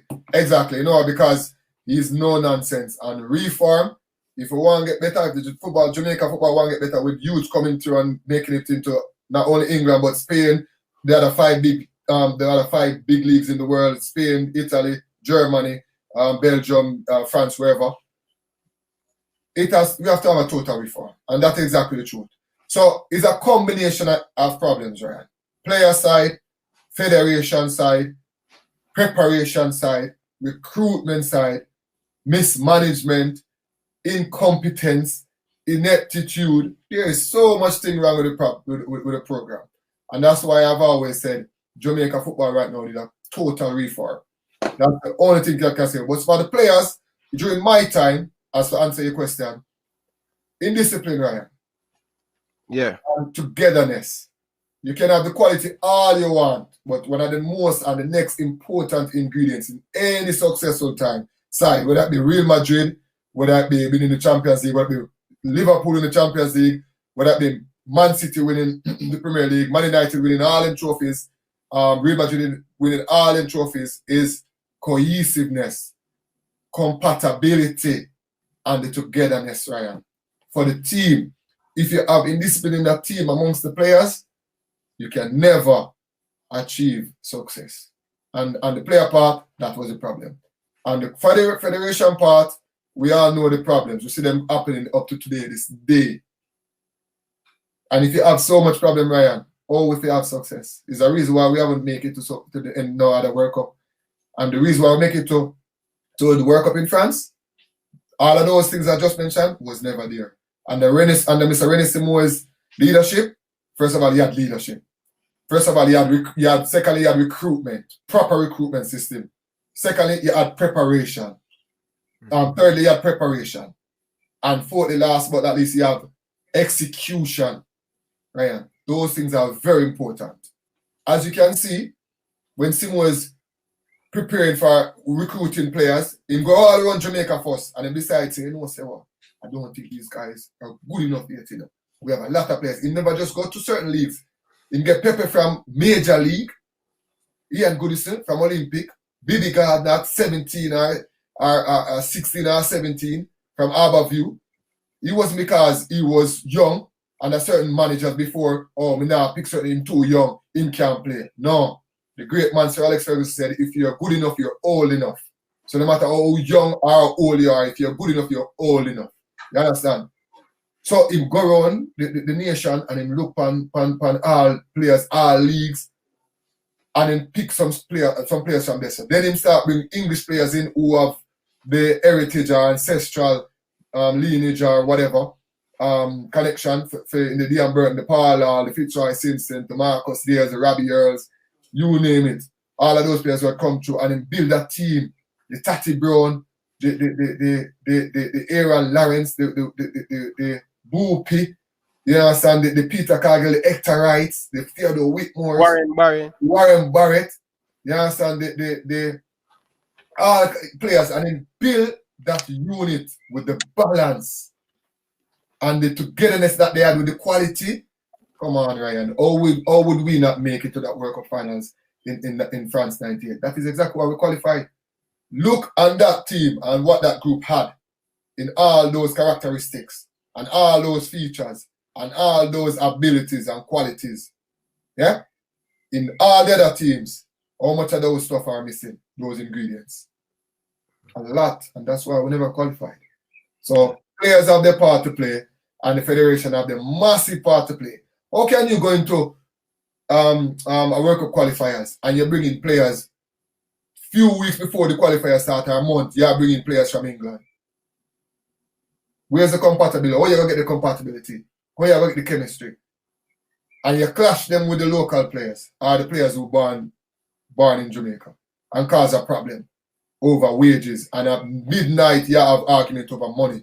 These things have happened 20 years before. I said them in my interviews on Sportsmax. I said them in the McLeaner. I said them in the Observer and my interviews that I did when I was made ambassador of the schoolboy of the Manning Cup season schoolboy football program, right, for that year. So a lot of things we're missing, and that is what happened. So players, we have our part to play. Players not passing to play when in better position. Players not fit enough. You understand?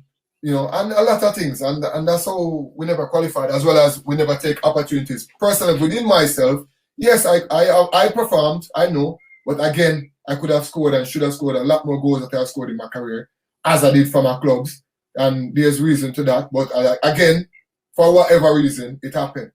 But never, ever in my mind have I ever not performed for my country or club.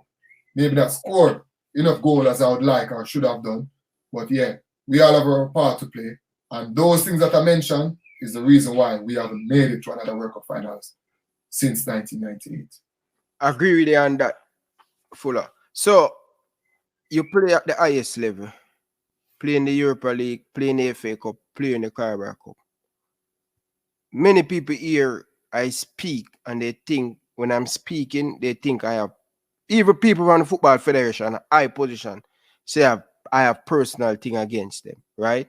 Yeah. The other day, when the president, just tell the people them, say, you're talking me making a lot of video about you, right? Nobody go around and think, and you know you contact me. Nobody tell people them, say, yo, a particular people have vendetta. Bro, I have nothing to vendetta. Only thing I want to see the nation is to win. And I don't think you're doing a good job. You playing at the highest level, Fuller. How important is it the technical committee, the president, the coaching? A lot of people hear these things and they might say, but them man not play on the pitch, but them don't understand how so money have up behind the scene, play a war with money. How important everybody have to depend on the CMP, especially the people them in the Football Federation. Very, very important. That's the backbone of the whole program. Because the program have to be managed by people off the field. And they have no responsibility on the field. As I said, an egg, if it's broken from the outside, what happens? Life ends.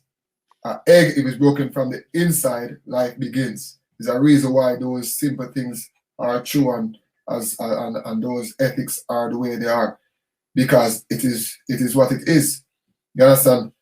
The Jamaica Football Federation cannot be hosting meetings 12 o'clock, 11 o'clock before a game, and you have a game to play tomorrow. Whenever you ever see Liverpool in those kind of situations, teams who have win championship consistently, regularly, Real Madrid, Man United, the Arsenals, the Chelseas, the Man Cities at the moment, you ever see a reason why they have so much success, because everybody on the same page, whether it be the administration or the playing staff.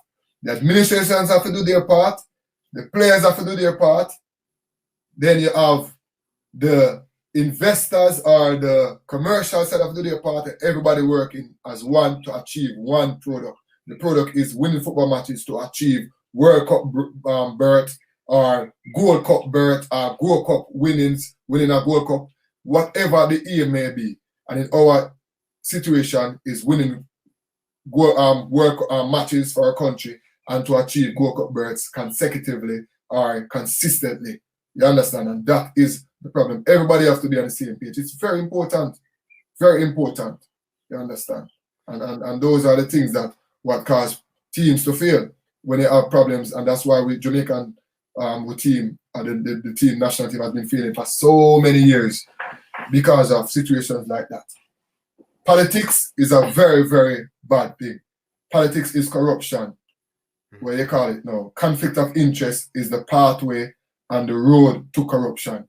If you have a lot of things messing with the football side of things, you have problems.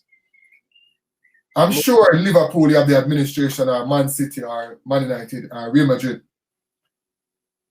Up there in the board area or the administrator area, they have them problems and they have them politics, but then keep it up there. Don't bring it down into the football side of things, because the minute you do that, it's problem. You cannot mix politics with football. Football have to remain separate, and politics in the administration have to remain separate. But yet still it's still one function or one organization. But you keep the politics where it belongs, and the football keep it where it belongs. So we focus on football. The coach organizing his stuff, doing his program, and making sure everything works on the football side of things. The administration get them investments, get them commercial side, get the marketing done, get funds for the program, because we know the football need funds, because football is expensive, but it can make you a lot of money as well. But it also expensive to manage, to administer, to maintain. So your administration, your job as the administration, as the current administration at this moment in time is to get funds, to earn funds, to gather funds, to help the football so that so that preparation can put in place early enough, flights can put in place early enough so that the players them are not worried, because when you have players worried about external things other than football, they ain't gonna give 100%. And that is the problem with our football, with the administration side of things. So Fuller, like how we see a Samuel Eto'o, big player in the post right now at the camera as the president, why we can't see player like you play at the highest level, player like Bibi around the national team or a part of the administration? Why is it so hard for you? You ever try to help, or they don't need you guys help, they just want to push you guys aside? Well, I'm always here for my country, right? You know that. Always here. On the playing side, I was just the same. And as a former player retired now, doing my coaching badges and my UFB, almost complete that. I was always open for that. And I've always believed that I would love to take over one day as the president, just as Samuel Eto'o situation. Because I always try to learn and make myself better and better and better. I mean, I wasn't the brightest student in high school, in primary school, in high school. But obviously, I've been amongst a lot of people. I've been amongst Stoke City Football Club, been to a lot of clubs, been in England a lot of times, been around a lot of people who's football-minded, brains, brought in the administration and coaching staff, playing staff, all kind of things. So I learn here and there. I learn from everybody. I try to learn something from everybody and develop my own abilities and my own mindset and things. And I've always wanted to be involved. I always know that I'm going at some stage in my life and my career going to be involved with the football program, whether it be as a coach or in the administration or as the president. Because I never say never, and I never belittle myself. I always think the best for myself because I know what that can do for you as a person and your mentality, your mindset, right? So yeah, being as a president and select my own team of people for the administration and to run the JFF. Yeah, because I believe that what I can do and learning from all the clubs and all the experience and exposure and the know-how and all the knowledge that I have that I could put to good use and lead this Jamaica Football Federation at some point in my career, in my life. Only being, as I said, football takes money, and I have my own situations now to look after and manage my family. You know, I spend a lot of time for my family, so I need to spend a lot of time with my family, which I'm doing now. You know, get my qualifications, because it's better to have it than not to have it. And when you have it, nobody can say, oh, you need to get this, I need to get that. So you can have your qualifications and you can move on and do what you need to do. But also you need contacts and you need good people around you. In my Cricket's case, it doesn't have the people in the right positions. And it doesn't have people who know how to run the football or to run a football program in the first place. So in the first place, they should have never been there. For me personally, I would love to be the president, of course, but I have to have the right people around. You think you're ready now, Fuller? I'd like to pick. Well, Ryan, it's also about picking a team around, you know. Remember saying that Frank Lampard became manager of Derby, Steven Gerrard became manager of Rangers without even completing the UFB. They had somebody on the coaching staff, Gary McAllister for Steven Gerrard, who had his pro license. And that way Steven Gerrard could be the manager as well as he's doing his batches. Yeah. Frank Lampard at Derby could be the manager as well as he's doing his B, because Jody Morris, part of his coaching staff, had the pro license. So he ride on that. So I could have a team around me right now. I'm sure Eto'o maybe not be qualified fully, but he has people around me who was qualified. As a Gensec, maybe you'll have a Justin Mooring from who used to be at Digicel. I'm just giving a scenario because I'm thinking this in my head because I watch a program and I always want to help my nation. As a vice president, maybe you could have a Michael Barnes, because him seems competent, him seems knowledgeable, him seems no nonsense, and him seems honest, transparent, and accountable. You get me? I say, I could sit as a president. You could have Andre Virtue as another general manager who knows the game and knows how to operate stuff, and could be one as, I don't know if it can dual role, and could be one of the vice president, because he could be another president as well. Looking people who are competent, people who are honest, people who are accountable and leaders, brother. That's what we need in the program. People who know football as well. You understand? So you don't necessarily have to qualify. Yeah, you have to have a certain level of qualification now, but you could still be in the job while getting the qualification, because others have that qualifications, as in the situation and the scenario with Steven Gerrard on the playing side and on the playing side. So this is what Samuel Eto'o says. I said I will get this to you because I read. Yo, Fuller, what I love about you from the other day, I talk to you, brother. You always quote me, Samuel Eto'o, and you always say, yo, me never talk about this president thing yet behind the scene. You understand? And for know that you learn same time at the same time. You want to go there, you want to love to be the president, as you say, but at the same time, learn. You have to be ready. You have to be ready certain way. Because Jamaica isn't going to be a quick fix. There's a lot of problems. You know the program right now. Not only player, not only administration. There's also corruption, which that after Stampede, zero tolerance. And that's what Samuel Eto'o did. That's why they qualified. I will stick up in. I've been watching a series, because I watch a lot of series. A lot of time now I spend with my family, so I'm at home quite a lot. So I watch a series, the Kin, Q-I-N Empire. You need to watch that. Yeah. It's a reform. Yeah. Reform, total reform. It means start from scratch. So all the nonsense that used to happen before or recently or 10 or 20 years ago, once you take over, Jamaica football need a total reform. So everybody needs to go. Speid, Ricketts, Dalton Wint, all of them needs to go. Leader, all of them who's affiliated with the program needs to go. Because there's no room for error or corruption. Jamaica football has been suffering for too long, Ryan. Yeah. Watch that series, Kin Empire. Totally reform. Let me go ahead now and read to you what Samuel Eto'o did, or what his principles are. And that's why you see they have qualified for the World Cup. And they are doing so well now in terms of the structure and the setup of the program. So President Samuel Eto'o is not happy. Okay? As spoken. This is what he says. I am not happy. I don't care who you play against. You represent Cameroon. I am not happy at all.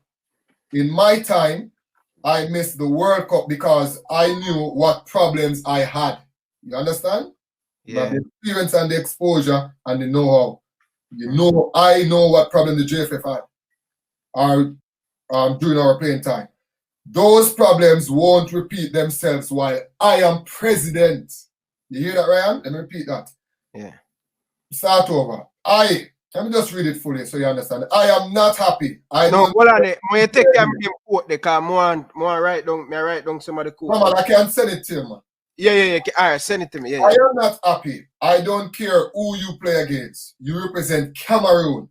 I am not happy at all. In my time, I missed the World Cup because I knew what problems I had. Those problems won't repeat themselves while I am president.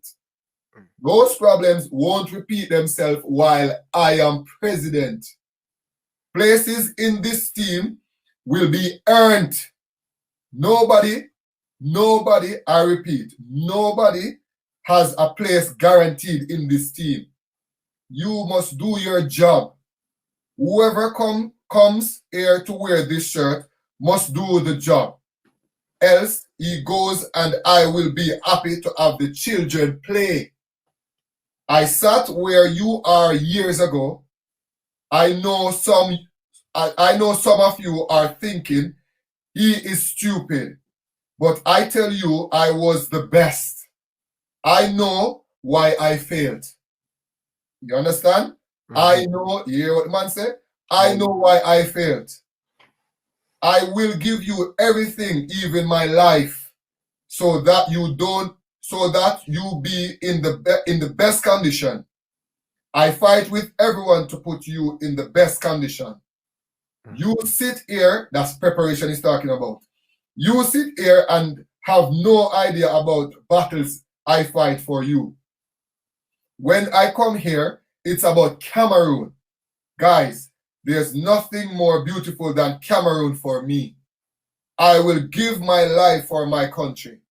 I have great esteem for my country, and I shall arrive with or without you. If you want to be part of this journey, you must work. If it's about what I saw out there today, I am not sure any of you will be on this list. I need more because I dream to win the World Cup. You hear what man said? Not play in the World Cup, not participate in the World Cup, not just making it to World Cup, but dream to win the World Cup. All the problem I had as players won't repeat themselves. All the problem I have as players won't repeat themselves. First objective is having a good-hearted group. You hear that? Yeah. First objective is having a good-hearted group. I failed because that was absent, even though we had great players. When this group will be happy together, we will win. You hear that, Ryan? Yeah. When this group will be happy together, the togetherness and the quality is winnings. We will win. Now, I don't care. Whoever wants to come here will do so by the rules of the federation. Mind you, I have some idea about football. That was what Cameroonian president just took over, Samuel Eto'o, says to his group. You understand? Yeah. That's what he says to his group. Yeah. You understand, Mr. Brother? I'll let you have it so you can see for yourself. So this is what a leader looks like, or sound like, or is doing.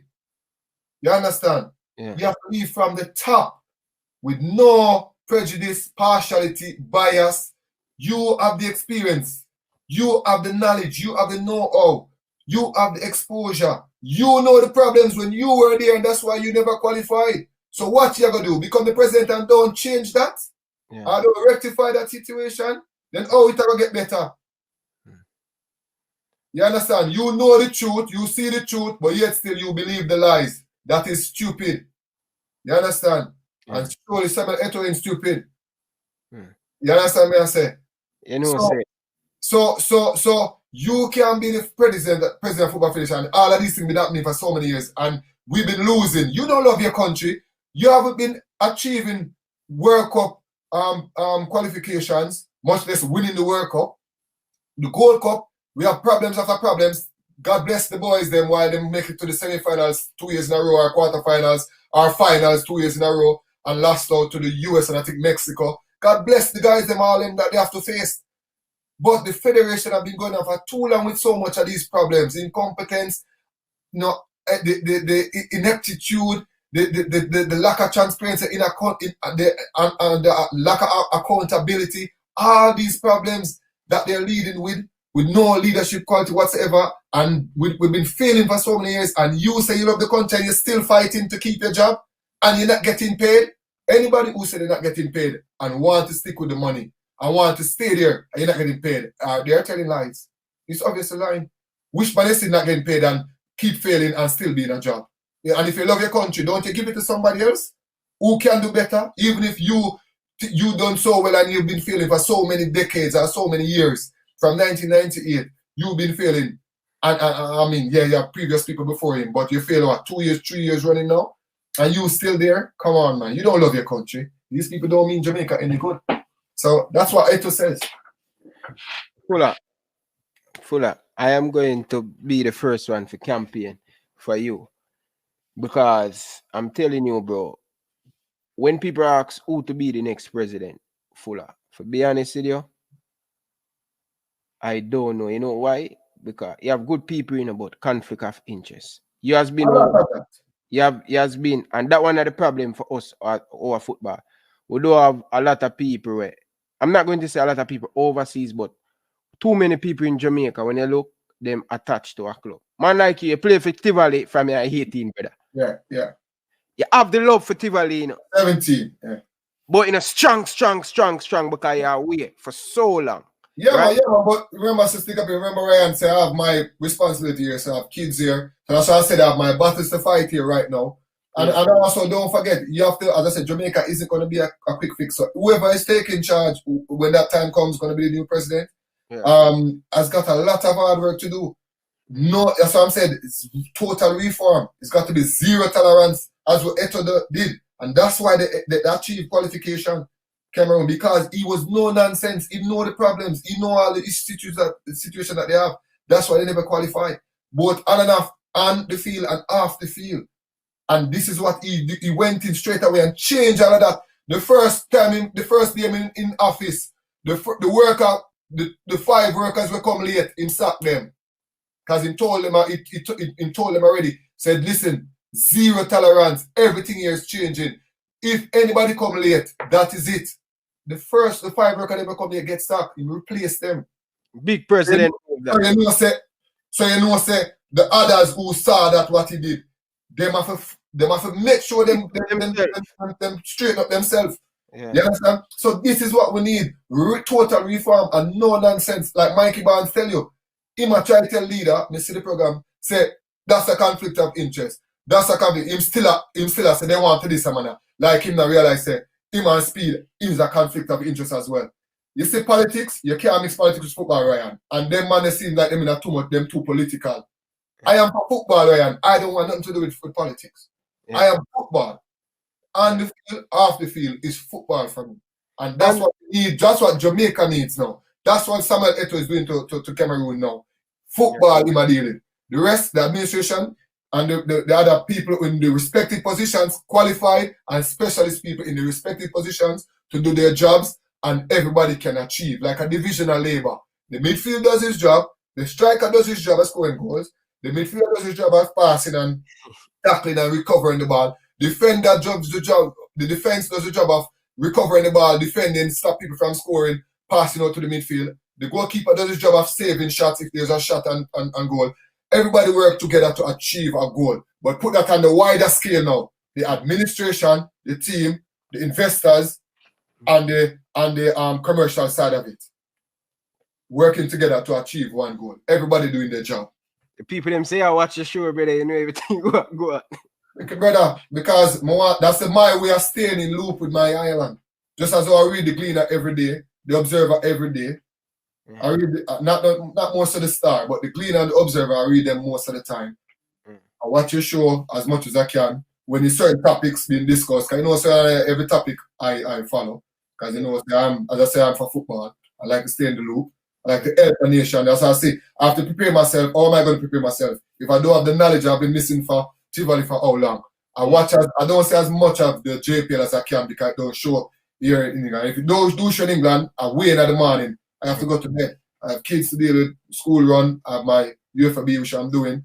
So I have a lot of things I have to sort out. So you understand what I say? Even that's my way of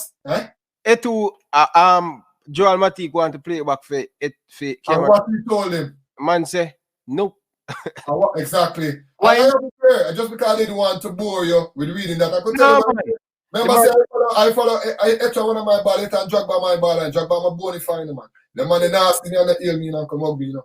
Yeah. Look, I could nasty and come ill me and up because they knew they understand where we are come from. Remember, them are like we, you know, brother. True. You get me, I say? Man said no, and Joel Matip, I think him and the federation was in a hot water and him retire from international football. And now the man they make it to the World Cup, he want to come. That's a strong leader because at the end of the day, brother, you retire and it'll be mad. Unfair. Unfair. Yeah, it'll unfair. Just say it. It's unfair, brother. What do you mean? It's unfair. You can't have him just come, you retire and because him qualify for the World Cup now you want to come take over. Let me give you, let me just tell you what the man said about Matty. Because, brother, I follow the man, brother. I read a lot, brother. So, I read a lot, brother. Fuller, may I tell you this, brother? Not because you sit down in front of me, brother. May I tell you this? Right now, any more people are asking me who to be the president, a Fuller.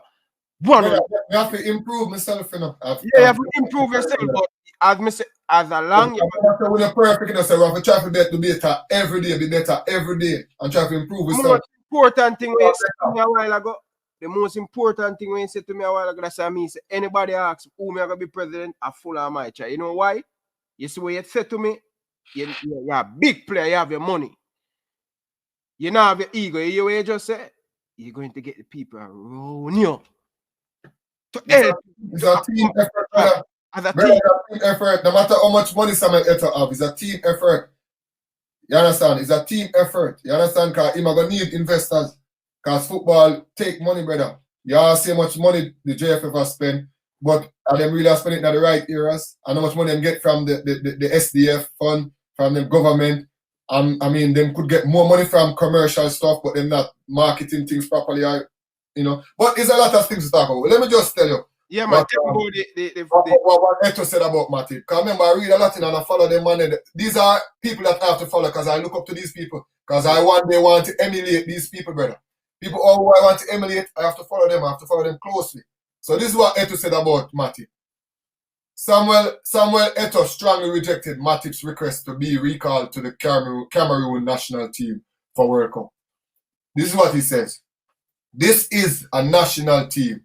We don't tolerate people who think they are the special ones, who only want to be with us when they see honey and fruitfulness. We work hard alone, and we have a big respect for players who honor this nation in bad and in good times. I myself had been in the best teams in Europe, but I have never undermined playing for the Lions. I think Matip times are over. He must permanently stay in Liverpool. Those who started this job, they will finish it in Qatar. Let me repeat that. Those who started this job will finish it in Qatar. It doesn't matter who they are, but they are going to Qatar to enjoy their fruits of qualifying. Let me repeat that.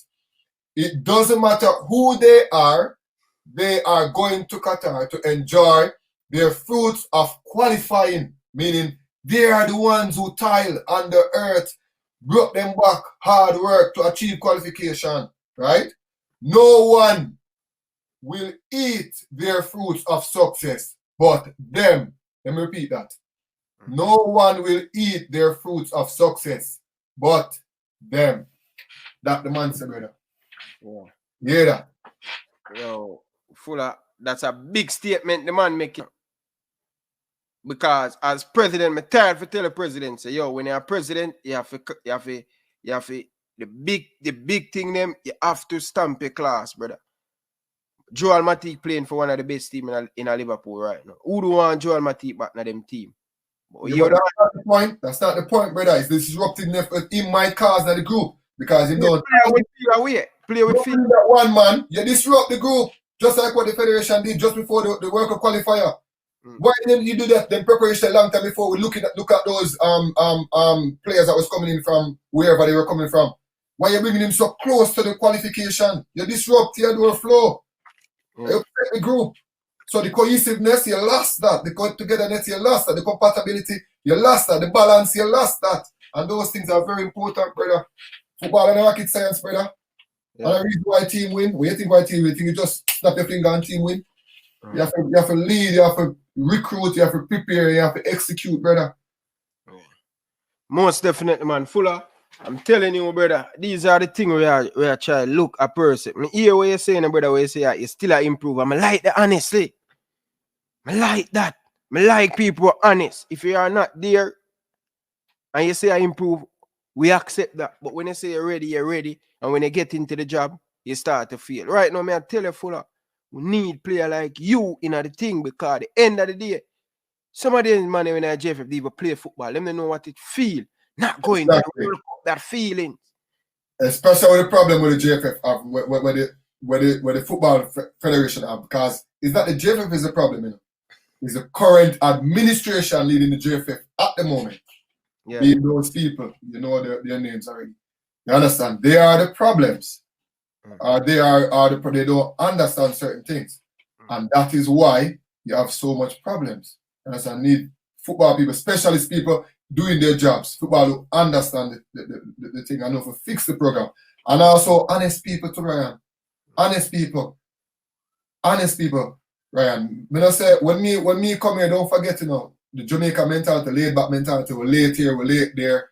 I get fined, but you learn from it. You do wrong things on the pitch, you do wrong things off the pitch, you learn from it. I've been here more than I've lived in Jamaica, Ryan. I'm 42 years old now, and I've been here 23 years. I came in when I was 18, 19. Wow. Yeah, I'm a child. Yeah. So, I have to learn something. I have to pick up. I'm be a fool not to pick up a lot of stuff. I have to gain a lot of stuff. Don't forget, I brought players over as well, because I love my country. I want my country to keep on improving. I want players to come out of Jamaica, because I know what that can do for the country as well. What that can do for each family of that player who come and sign for a club in England, or a club in Spain, or a club in Italy, or a club in Scandinavia. I know what that can do for that. I know what that's done for me. I know what that's done for Gardner, German, because those guys are close to me. God Davis, Damien, so I know what that's done for themselves, plus their families and their friends and people around them who they have touched, their schools. You understand? It go far away. Yeah. You understand? So you have to be able to round off yourself and try to learn for as much as you can. And being the person that I am, that's who I am. You understand? That's who I am. Most definitely, man. But what you think, Pandy? What you think? I want to ask you a specific player, Ravel Morris. What you think about him? Because this man love to play. I coulda against Grenada I want to come play. What you think about him? I sent it. You watch the last game where I sent it, right? Yeah, man. A big baller, man. Big baller. And I like him. I'm a boy, man. I'm a boy still. You see the other day in Manchester. Run come up. I'm not even see him, man. When you see players do those things, you respect them because they're so humble. Not because you're Robin Morris and you have a Man United pass, and no matter when you see him come up to you, ride him the same way. Yeah. Daniel Sturridge the same way. And that's why these players are achieving so much. That's why he has, he has fallen off, in the past when he was much younger. People around him maybe not be the more sensible people, so they didn't guide him in certain way that they should have, and maybe he would have still be at Man United or be at Real Madrid, because in talent is just different class. Ravel does the simple thing well, and the best players in the world does the simple things well. Simplicity is the pathway to brilliance. Whether you're dribbling, whether you're passing, whether you're moving, whether you're taking up positions, whether you're decision making, whether you're shooting, whether you're heading. Simplicity. Because with simplicity, once you repeat that over and over and over, you becomes a master. You understand? Yeah. So simplicity with repetition is the pathway to brilliance. And Ravel does that. In pass, he move. He don't do nothing much more than pass, move. And he move in a way that it look like him fast. Yeah. It's just the movements. Because he have football. IQ about football. Because football is, they analyze you in there's four corners of football, as we say, in England. And Jamaica have a big problem with that. And that's why Ravel Morris is rounded in that. Raheem, rounded in that. Football, there's four corners of football. Technical, tactical is one. So technical, tactical is control, passing, technical control, passing, dribbling, those kind of things.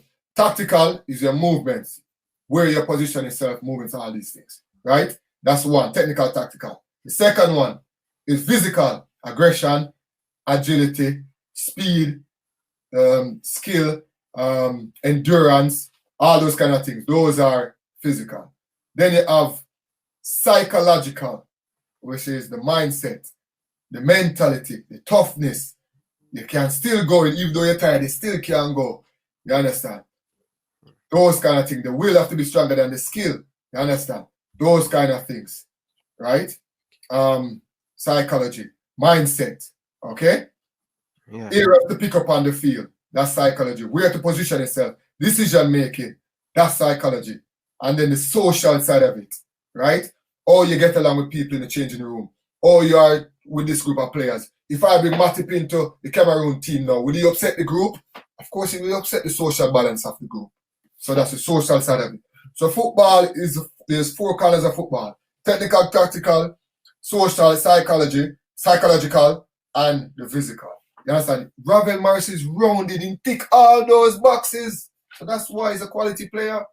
Maybe he's getting older now and time is running out on him, but whatever he has left, I'm glad that he's giving it to Jamaica and he's doing it in style. I mean, yes, the Suriname team was below par. Yes, arguably there weren't a lot of players on the team. They were poor and there weren't a lot of players on the team that were athletic because a lot of them were overweight. That's obvious, the Suriname team. A lot of those players are overweight. So it's a poor team. But Jamaica had problems. We had problems with flights and preparation and players not going to sleep and all kind of problems with hotels and this and that, and you know. So we have to give the national team credit. But Ravel made it so simple because he is covered in the 4 corners of football where he do the simple things very well, and that's what makes good players. Most definitely. Me never gonna talk to you about what you think about national coach. Me not gonna talk to you. Man. Man, get back on track. I'm gonna get back on track because at the end of the day, brother, if the JFF no fix, the team now go fix. And it start from the top. So it doesn't make no sense. Absolutely. We'll wait for time on that. So all right, let's move on though. After he leaves Stoke City, as where you say, well, you didn't have any more feel for the game. You love Stoke City, you leave. You leave and went to Charlton. Good team. Good team, but they're going to transition period as well. Yeah. It was a young team, new owner as well, and but yeah, well, basically it was. I mean, don't watch the narrative. You know, I just said that as a joke. You know, it's a retirement tour. I mean, basically, really, that's what it really was. Because I mean, I was 32 going 33. I left Stoke when I was 32. Mm-hmm. Yeah, 32. So I was 32 going on 33 because the season would have started before I would left Stoke in May and then officially confirmed in July, 2 months after. They have to pay up for. So even though the season ended in May, the real contract ended in July. So yeah, so I would have been 32. Yeah. So 32. I left Stoke at 32. And basically, I wasn't supposed to leave. I was sad that I leave. There was a lot of problems and conflict and nonsense around that with people from decision-making positions who upset the gaffer to the people. Anyway, the rest is history. But yeah, I left and went to Charlton. I scored. I think I didn't do badly, but I also had lots of injuries. My shoulders, don't forget, I had shoulder problems as well. My shoulder fell out 3 times, dislocated 3 times during my last years for Stoke. And those continued into Charlton as well. And I was getting older, and I think I lost a bit of appetite. You're right, I lost a bit of appetite, and I think I love for it as well. But I just me being me, I just kept going because I just felt like I could still play, and I always wanted to prove them wrong as Stoke as well in the back of my mind. But my heart was so shattered because I never expected to leave Stoke. Everyone, including myself, the gaffer, other players, fans, wanted me to stay and for the remainder of my career. Finish my career moving up into the coaching staff or into the administration somewhere, somewhat. Recruitment, scout, whatever. Agents, whatever. Coach, whatever. And then all of that was just taken away. It's just like my whole pathway was just disrupted. You understand? Mm-hmm. And so mentally, I was struggling. So that's why I said it was like a retirement tour. Because I did Charlton, then it's not bad Blackpool, then Millwall, you know? So, yeah. But when we look on this still, every team you play for your score, you know? Yeah, man. And I say, Ryan, me being me, I'm too passionate about football is my everything. So I will fight when I lose game. I will fight if you give me a goal. That's how I was brought up in Tivoli. You know? That's how I was brought up playing the game. So the passion I have for football, whether I'll be 18 or I'll be 32 or 36 or 38, every game I play, I want to win. Every game I play, I want to score. And that's how I am. That never changed until, finally call the time and thing. I even come back out in the non-league. I come back for Oldham first at 38. I retired at 36. I came back out 2 years after for Oldham. We achieved the goal, which was not to be relegated at the time. They're relegated now. Not to be relegated. We achieved that. And then I retired again. And at 40, I came back out for Nantwich in the 7th tier, and then finally for Anliton just before the COVID. Yeah. So I would say, Ryan, I mean, When you talk to me a little bit Blackpool, because I like the team there. You know? Blackpool, You did well at Blackpool. Yeah, man, I did well at Charlton as well. Blackpool, even Millwall. They dropped out of the team the last 3 months because they had problems. The manager got sacked, Ian Holloway, who was manager at Blackpool at one stage. So I did well. I scored goals. I still scored goals for my age. So in overall, I don't know if I have this right. You can correct me if I'm wrong. So overall, playing in England, you have 521 appearances and 134 goals. Yeah, something like that. As I was studying, yeah, something like that. Yeah, so you accomplished great and that's like less than one in every 5 or something like that. Or one in every 4 or something like that. Yeah. Something like that. Oh, that's not bad. And compare, I mean, no disrespect to my teammates. I mean, I never had the luck, or maybe I wasn't blessed enough to play for, teams like Liverpool or Arsenal or Man United or Manchester, Chelsea or wherever, or Tottenham. But nevertheless, anytime I play against them, they know them in a game. And that's how I think, and that's my beliefs. You remember how many goals you scored for Arsenal? I think 5 in 7 games or something like that. I scored 2 goals in FA Cup. I scored 3 goals, I think, in the league as well. So I think 5 in 7. Yeah, fair enough. How many you scored for Liverpool? 2, I think. 1 at Britannia, I think 1 at even for Portsmouth, they never beat me. We draw. And I was leading the line. That's why Carragher said that. I think 2. I definitely scored 1 because I scored 1 at the Britannia. We beat them 2-0. Me and Kenyon scored in that game. We beat you 2-0. And then years after, when we get 6-0 from the mighty Stoke. Yeah. That was one of the worst day, brother, Mrs. Stoke, sir. But at the time, Stokes have some good player. I'm not lie. Stokes have some good player at the time. Man, them hammer we are the Britannia. You know when they got Britannia, rain always a falling as Stokes and yeah, but I don't know what we call it. What we call it again? What we used to say? At the proper home turf that. You get me? We don't lose game of Stoke, during my time, I guess right. Cool. And our fans them the normal. Cool. It's a fortress. The Fortress Britannia, we call it. Fortress Britannia, brother. Yeah. We have it lock. Any team Tottenham, Liverpool, Man City, Chelsea, Man United. I just Man United and Chelsea used to get to it. I remember they used to get to it. They might all think come here draw and win. But we used to see that draw with them out yard and then beat them out yard. But many teams they get to a Stoke, brother, back in my we know no one at Stoke City. 1 game in win. Oh? Jose Mourinho only win 1 game at Stoke City. Exactly. Yeah, man, you tell you, man. Yeah, man, you tell you, we know a Fortress Britannia, brother. Yeah. We don't play people. Rain always a fall down the cold. Bro. No, rain don't really fall on that time. It's just cold, especially on a Tuesday night or Wednesday night game. Because you know that the night it's even colder. Yeah. And it's dark through the dark clouds and things. Because the Midlands, Stoke is situated in the Midlands, in between Birmingham and Manchester. So 45 minutes Manchester, 45 minutes Birmingham, we're right in the middle. So Stoke and Crew is right in the middle. So yeah, man, it's cool, and especially up them side that you head to north, so when it's head north, automatically it start get cool. Yeah. The more south you go, it start get warm, you see?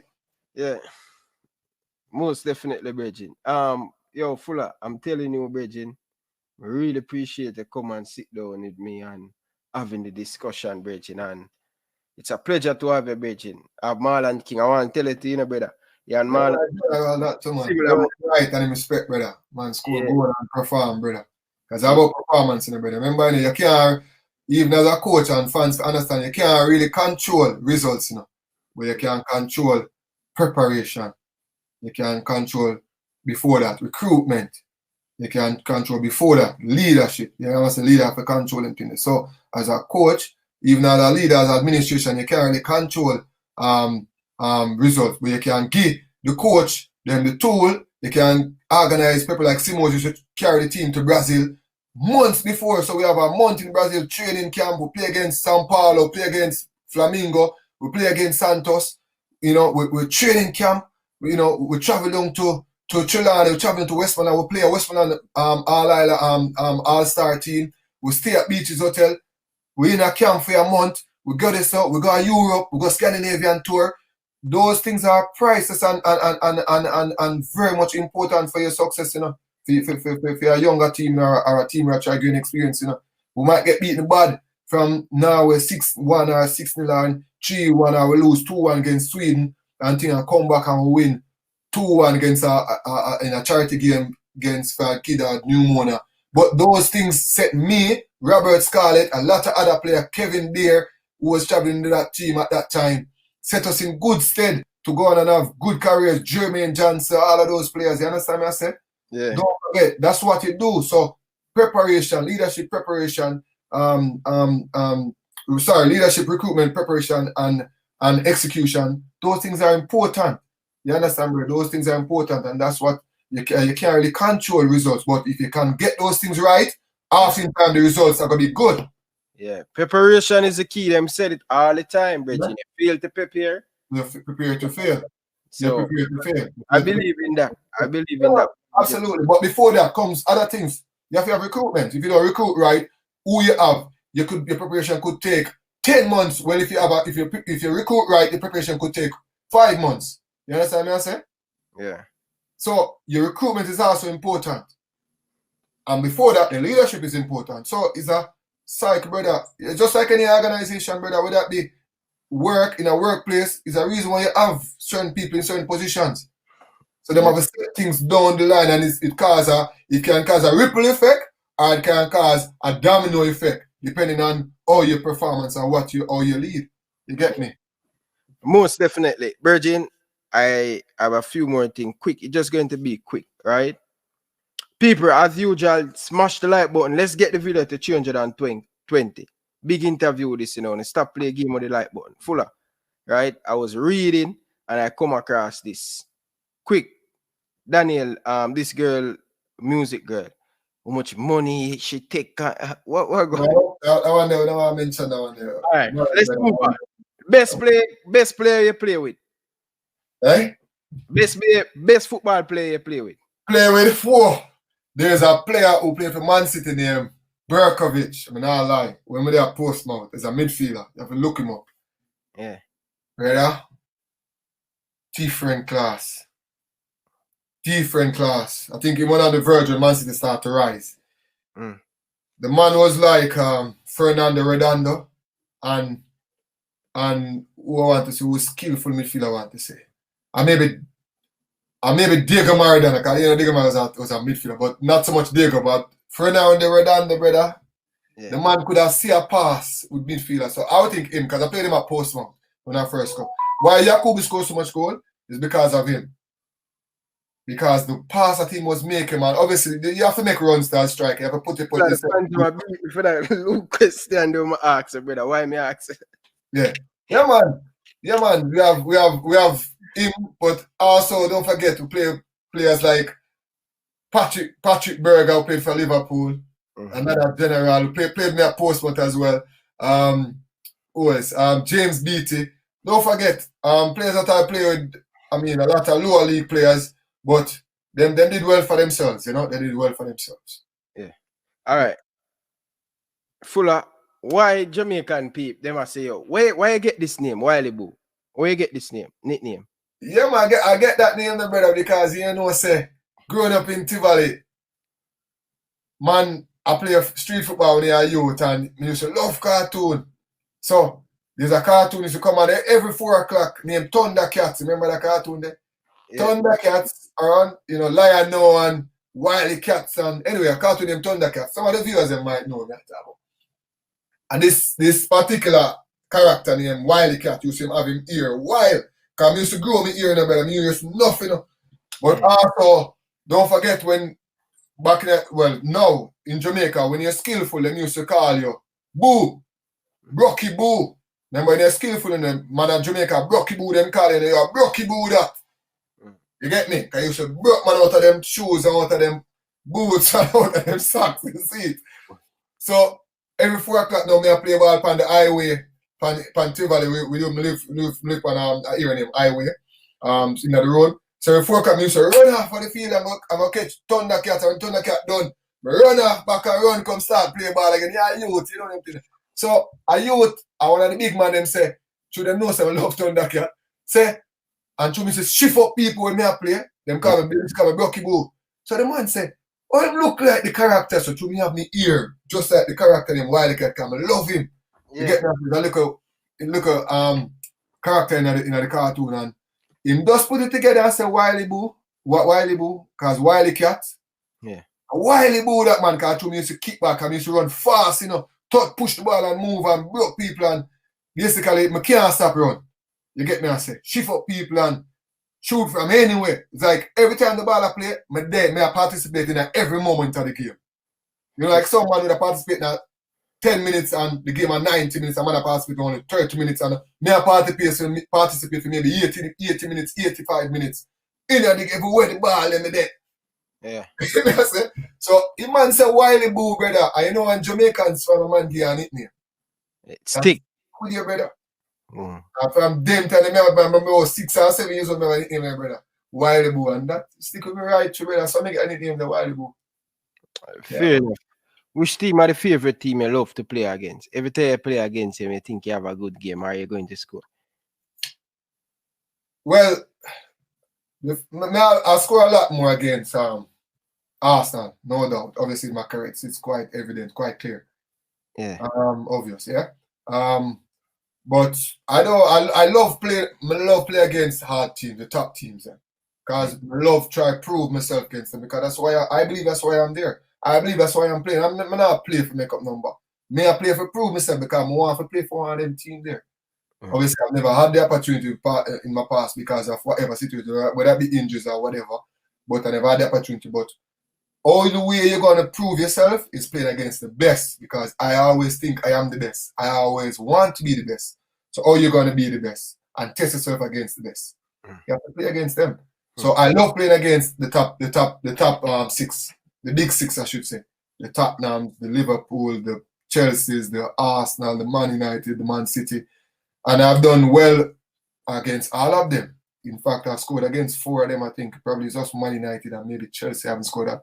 I had my opportunities, but I missed those opportunities. But I've scored against most of those teams. So, yeah, man, I love playing big games, brother. As you can tell in derby games, whether it be Portsmouth, Hearts, Ibs, Preston, Burnley, you name it.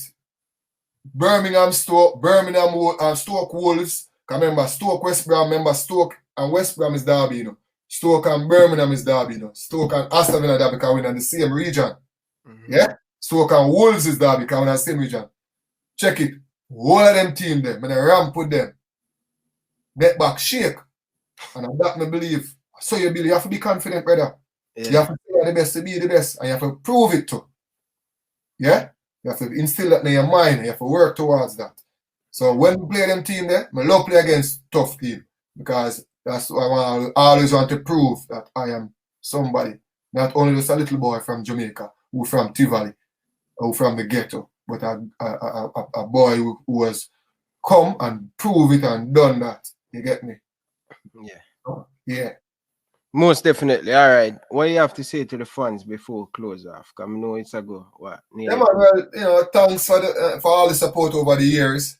I mean, as a player, obviously, I'm not perfect. A lot of people know that during my time. But I've always taken football for football. Never nothing else. I mean, I've loved the support here at club level and international level. Jamaicans have always supported me. I never forget the first time I put on the number 10, take it off Walter Boy back. Simos gave it to me, because they thought that I could hold it, because nobody else that they think could manage that number 10. And Simos take it off. And I remember I went straight from the under 20 team and straight into the senior team. I skipped under 23 and went straight into the senior team because Simos believed that I was ready. And for a young boy to take Walter Boyd number 10, Blacker Pearl number 10. That wasn't easy. I never forget the loud cheer I had my first home game at stadium when I played in that number 10. Normally, you play a Walter Boyd number 10 and you start or you come on, you get a rotted boo. Because everybody wants to see Walter, them be like, please, and Walter Boyd, that number 10, it belongs only to Walter Boyd. So you have to be good enough to put on a number 10. You get what I say, brother? So I never forget the loud cheer that I have. And that always have been in the back of my mind. Always has been in the back of my mind. So yeah, thank the fans, worldwide, for club and country, for the love and the support over the years. Without you guys, a lot of these things and dream wouldn't have been possible. So my love and appreciation as always. And yeah, we keep fighting for the right things and believe in the right things and striving to be the best, whatever we do. Most definitely, bro. Appreciate you coming in. I wish back in 2000 you'd have signed for Liverpool. That'd be sweet. You understand? Because watching you playing against Liverpool, oh my God, bro. Like, always been a dick. Them time Liverpool never that good. You know what I mean? And right, stop your foolishness, man. Liverpool good all the year. We are win trophy all the way through Champions League. We still FA Cup. And them look but it was always in the top 6 though. Yeah. Top 6 for a long time. So you mean that's good enough. In top 6, that's not good enough. Brother, that's not good enough. You know, it's really difficult. I know what you're going to say, but that's for another day. That is good enough, brother. I mean, so all right. So you said you losing the Champions League right now wasn't good enough? Yeah, it wasn't good enough. It wasn't good enough? It wasn't good enough? So why you lose? Well, Anna? I'm getting to why you lose? Because they score one out, didn't score. That's how we lose. Thank you very much. The team was just better on the day. So it's simple. If you are taking your chances, all that you are, if Coach wasn't the man or the best on that day, you probably would have been 5-1, 6-1, 5-2, 6-2, something like that. Because they want a chance to go to a save. Unbelievable save. So you're just as good as who you are. And you win football matches by scoring goals. And you never score more than Real Madrid on the day, and that's why you lost the game. But you were good. You ever find a goalkeeper where you just can't beat on the day? Exactly. So that's why I asked you the question. If you were good enough, of course you were good enough. But it's just never meant to be. No matter what you do. You get me? But I want to say as well, Ryan, so throughout my career I've never blamed anything. Whether it be lack of goals for country or club or whatever, red card for club or country. I've never blamed because I know just football and that's how it goes. You keep on moving and keep on keep on going on strong and trying to be better every single game. And for me personally, I know who I am and I know injuries have decimated my career. So nobody can tell me that I didn't do well. I didn't achieve greatness. For me, I have done unbelievable well.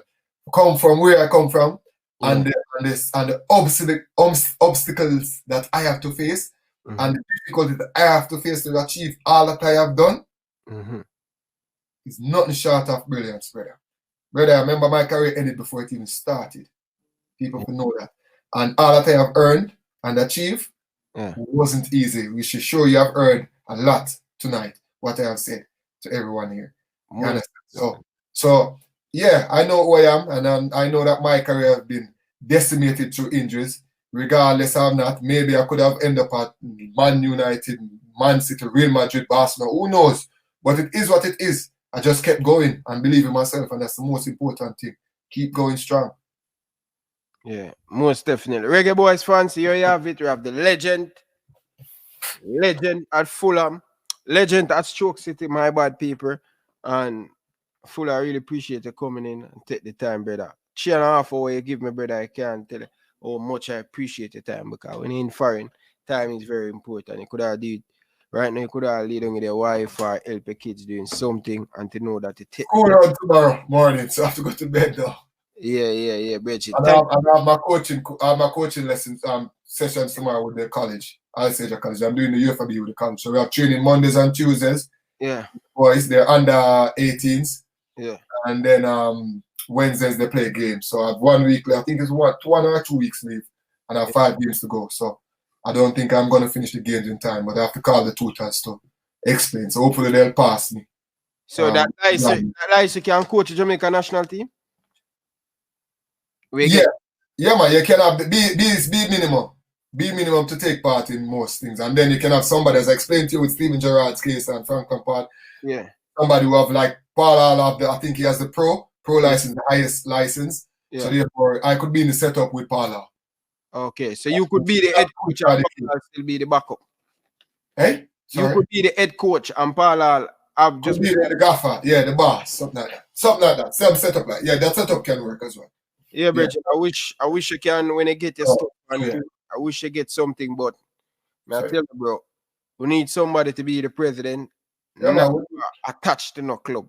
And if you have to get the right them around you for come, Bridget, my campaign is start right now. Because I can't hardly even find somebody in Jamaica. Ryan, that is what the program needs. No nonsense people. Yeah. Total reform. Nobody. I mean, I don't know about Mr. Andrew Price from Boystone. I don't know why him left Jerry and everybody. But anybody coming in, they have to be properly tested. They have to investigate them, make sure so these people are, you know, what you call it now, squeaky clean. We have too much interest. The first thing, squeaky clean, no form of corruption, because too long that has been keeping the federation, the football down in Jamaica. You understand? Anybody, whether it be, without about Speid, because I don't think he has any chance. Certain people try boots it up, whether it be the leader guy or way more name. Mr. Butler, try boots it up. The problem with them people, them sound too political, and that's my worry. You can't mix politics with football, brother.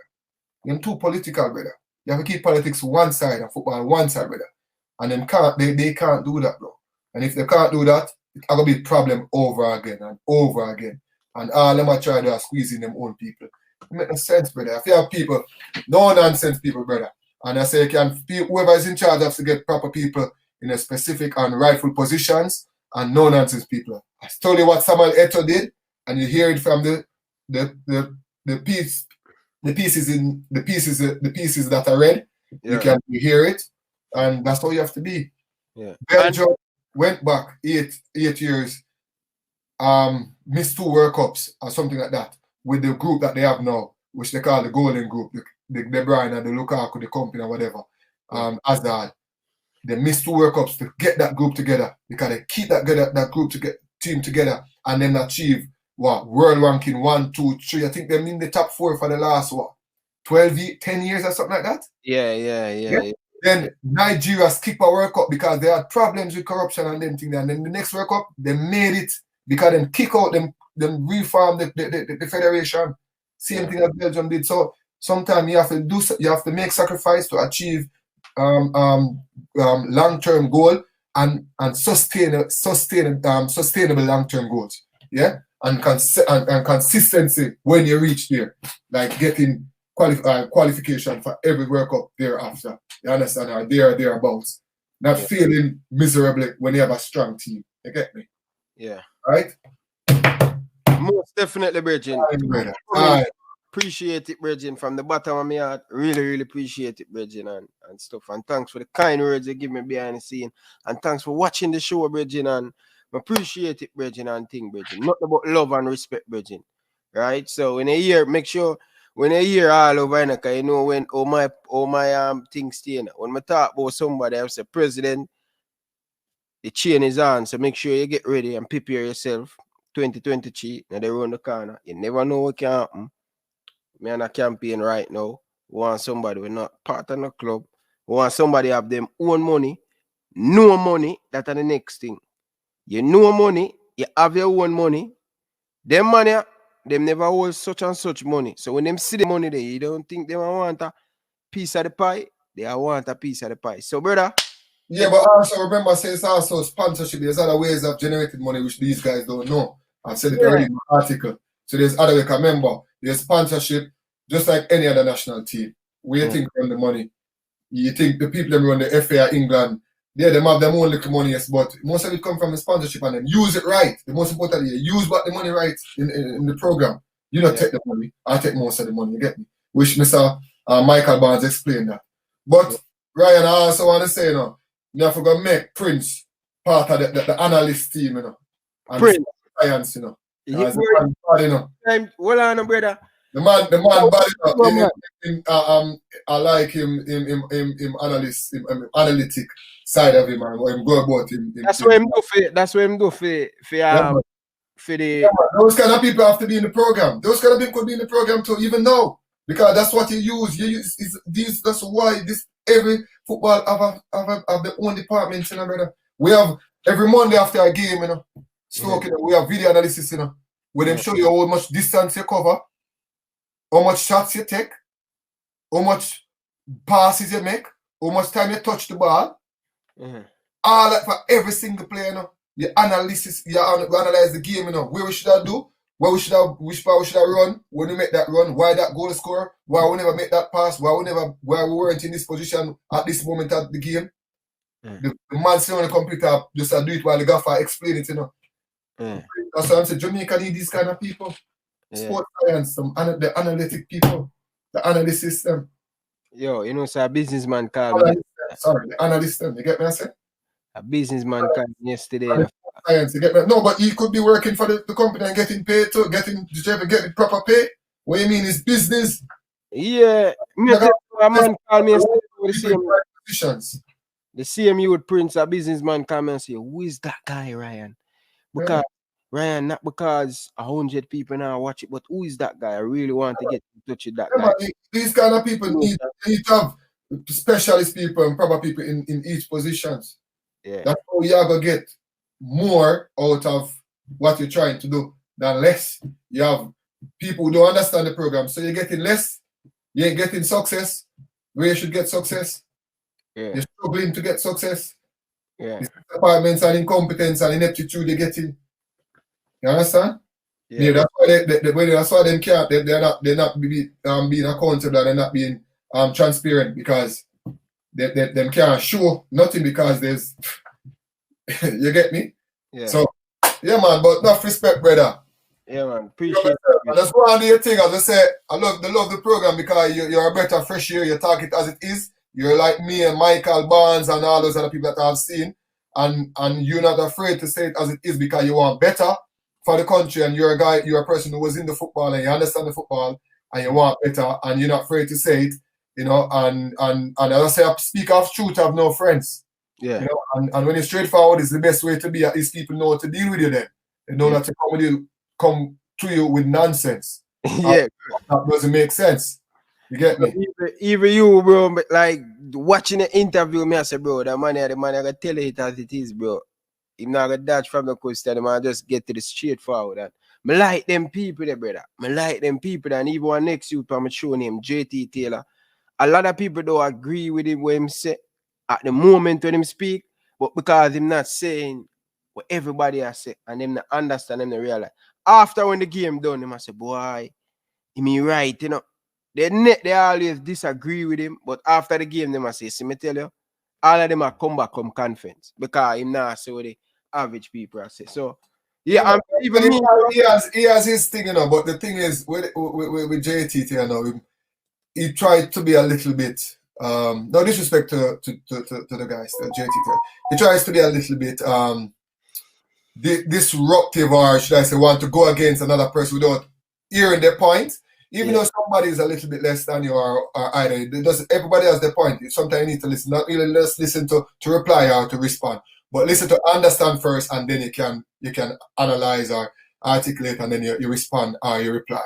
But he knows what he's talking about, and I don't mind him still. He does know what he's talking about. You have to remember that others has their opinion, and also his opinion is not necessarily the right opinion. None of us have got the right opinions at times. So we are not perfect, but don't try to be disruptive or divisive or try to go against somebody because he has a point.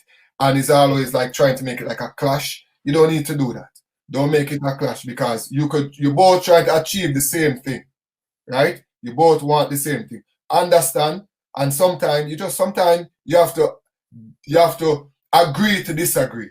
You know what I mean? You have to agree, even though the person might not say the right thing or the right thing as well. You think as close as well you know. Just agree to it, yes, because eventually the truth will come out. Yeah. You understand? And then JT will realize that, see, I was right. You understand? You don't have to go against him to prove that you were right. and what you say is right. Agree to disagree. You understand?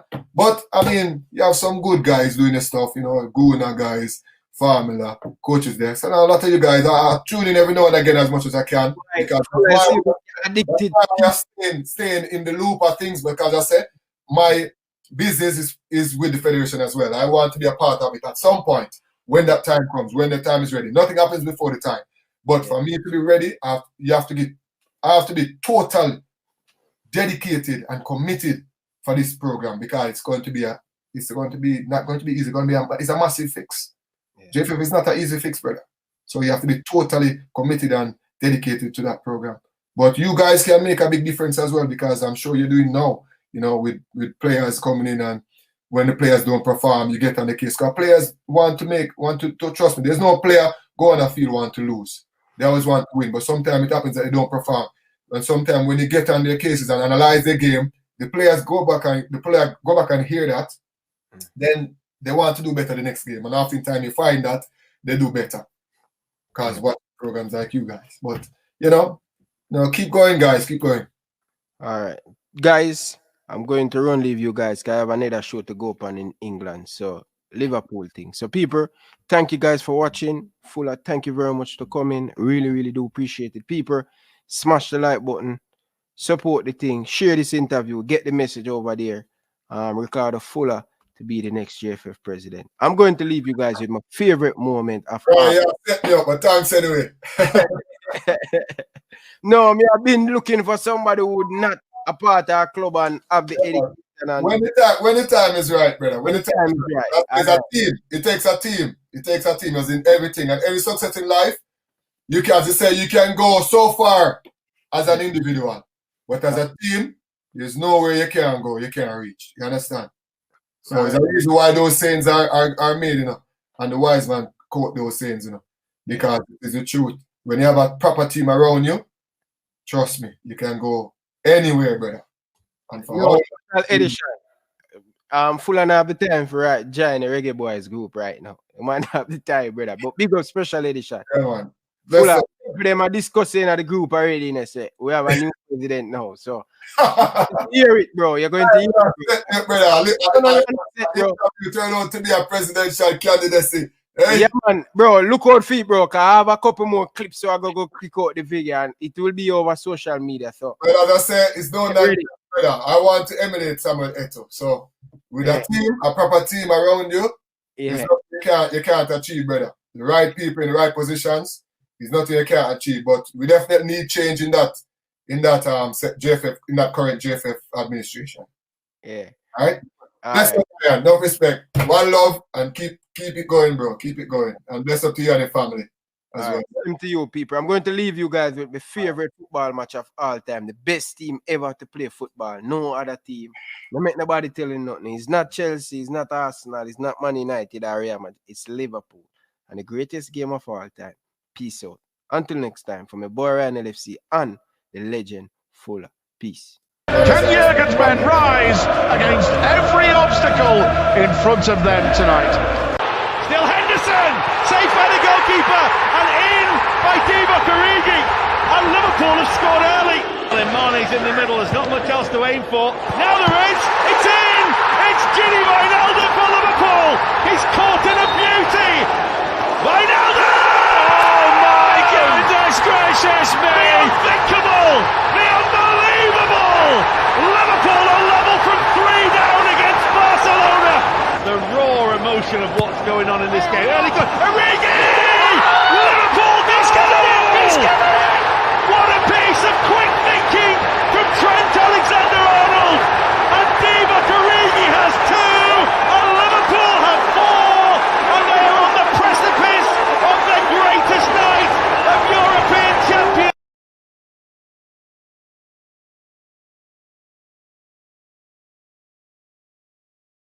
Divock Origi, legend. Without football, Divock Origi, yeah, legend. Big up to all of the people in the comment section. Appreciate you guys. Thank you very much. Prince, special edition. All of you guys.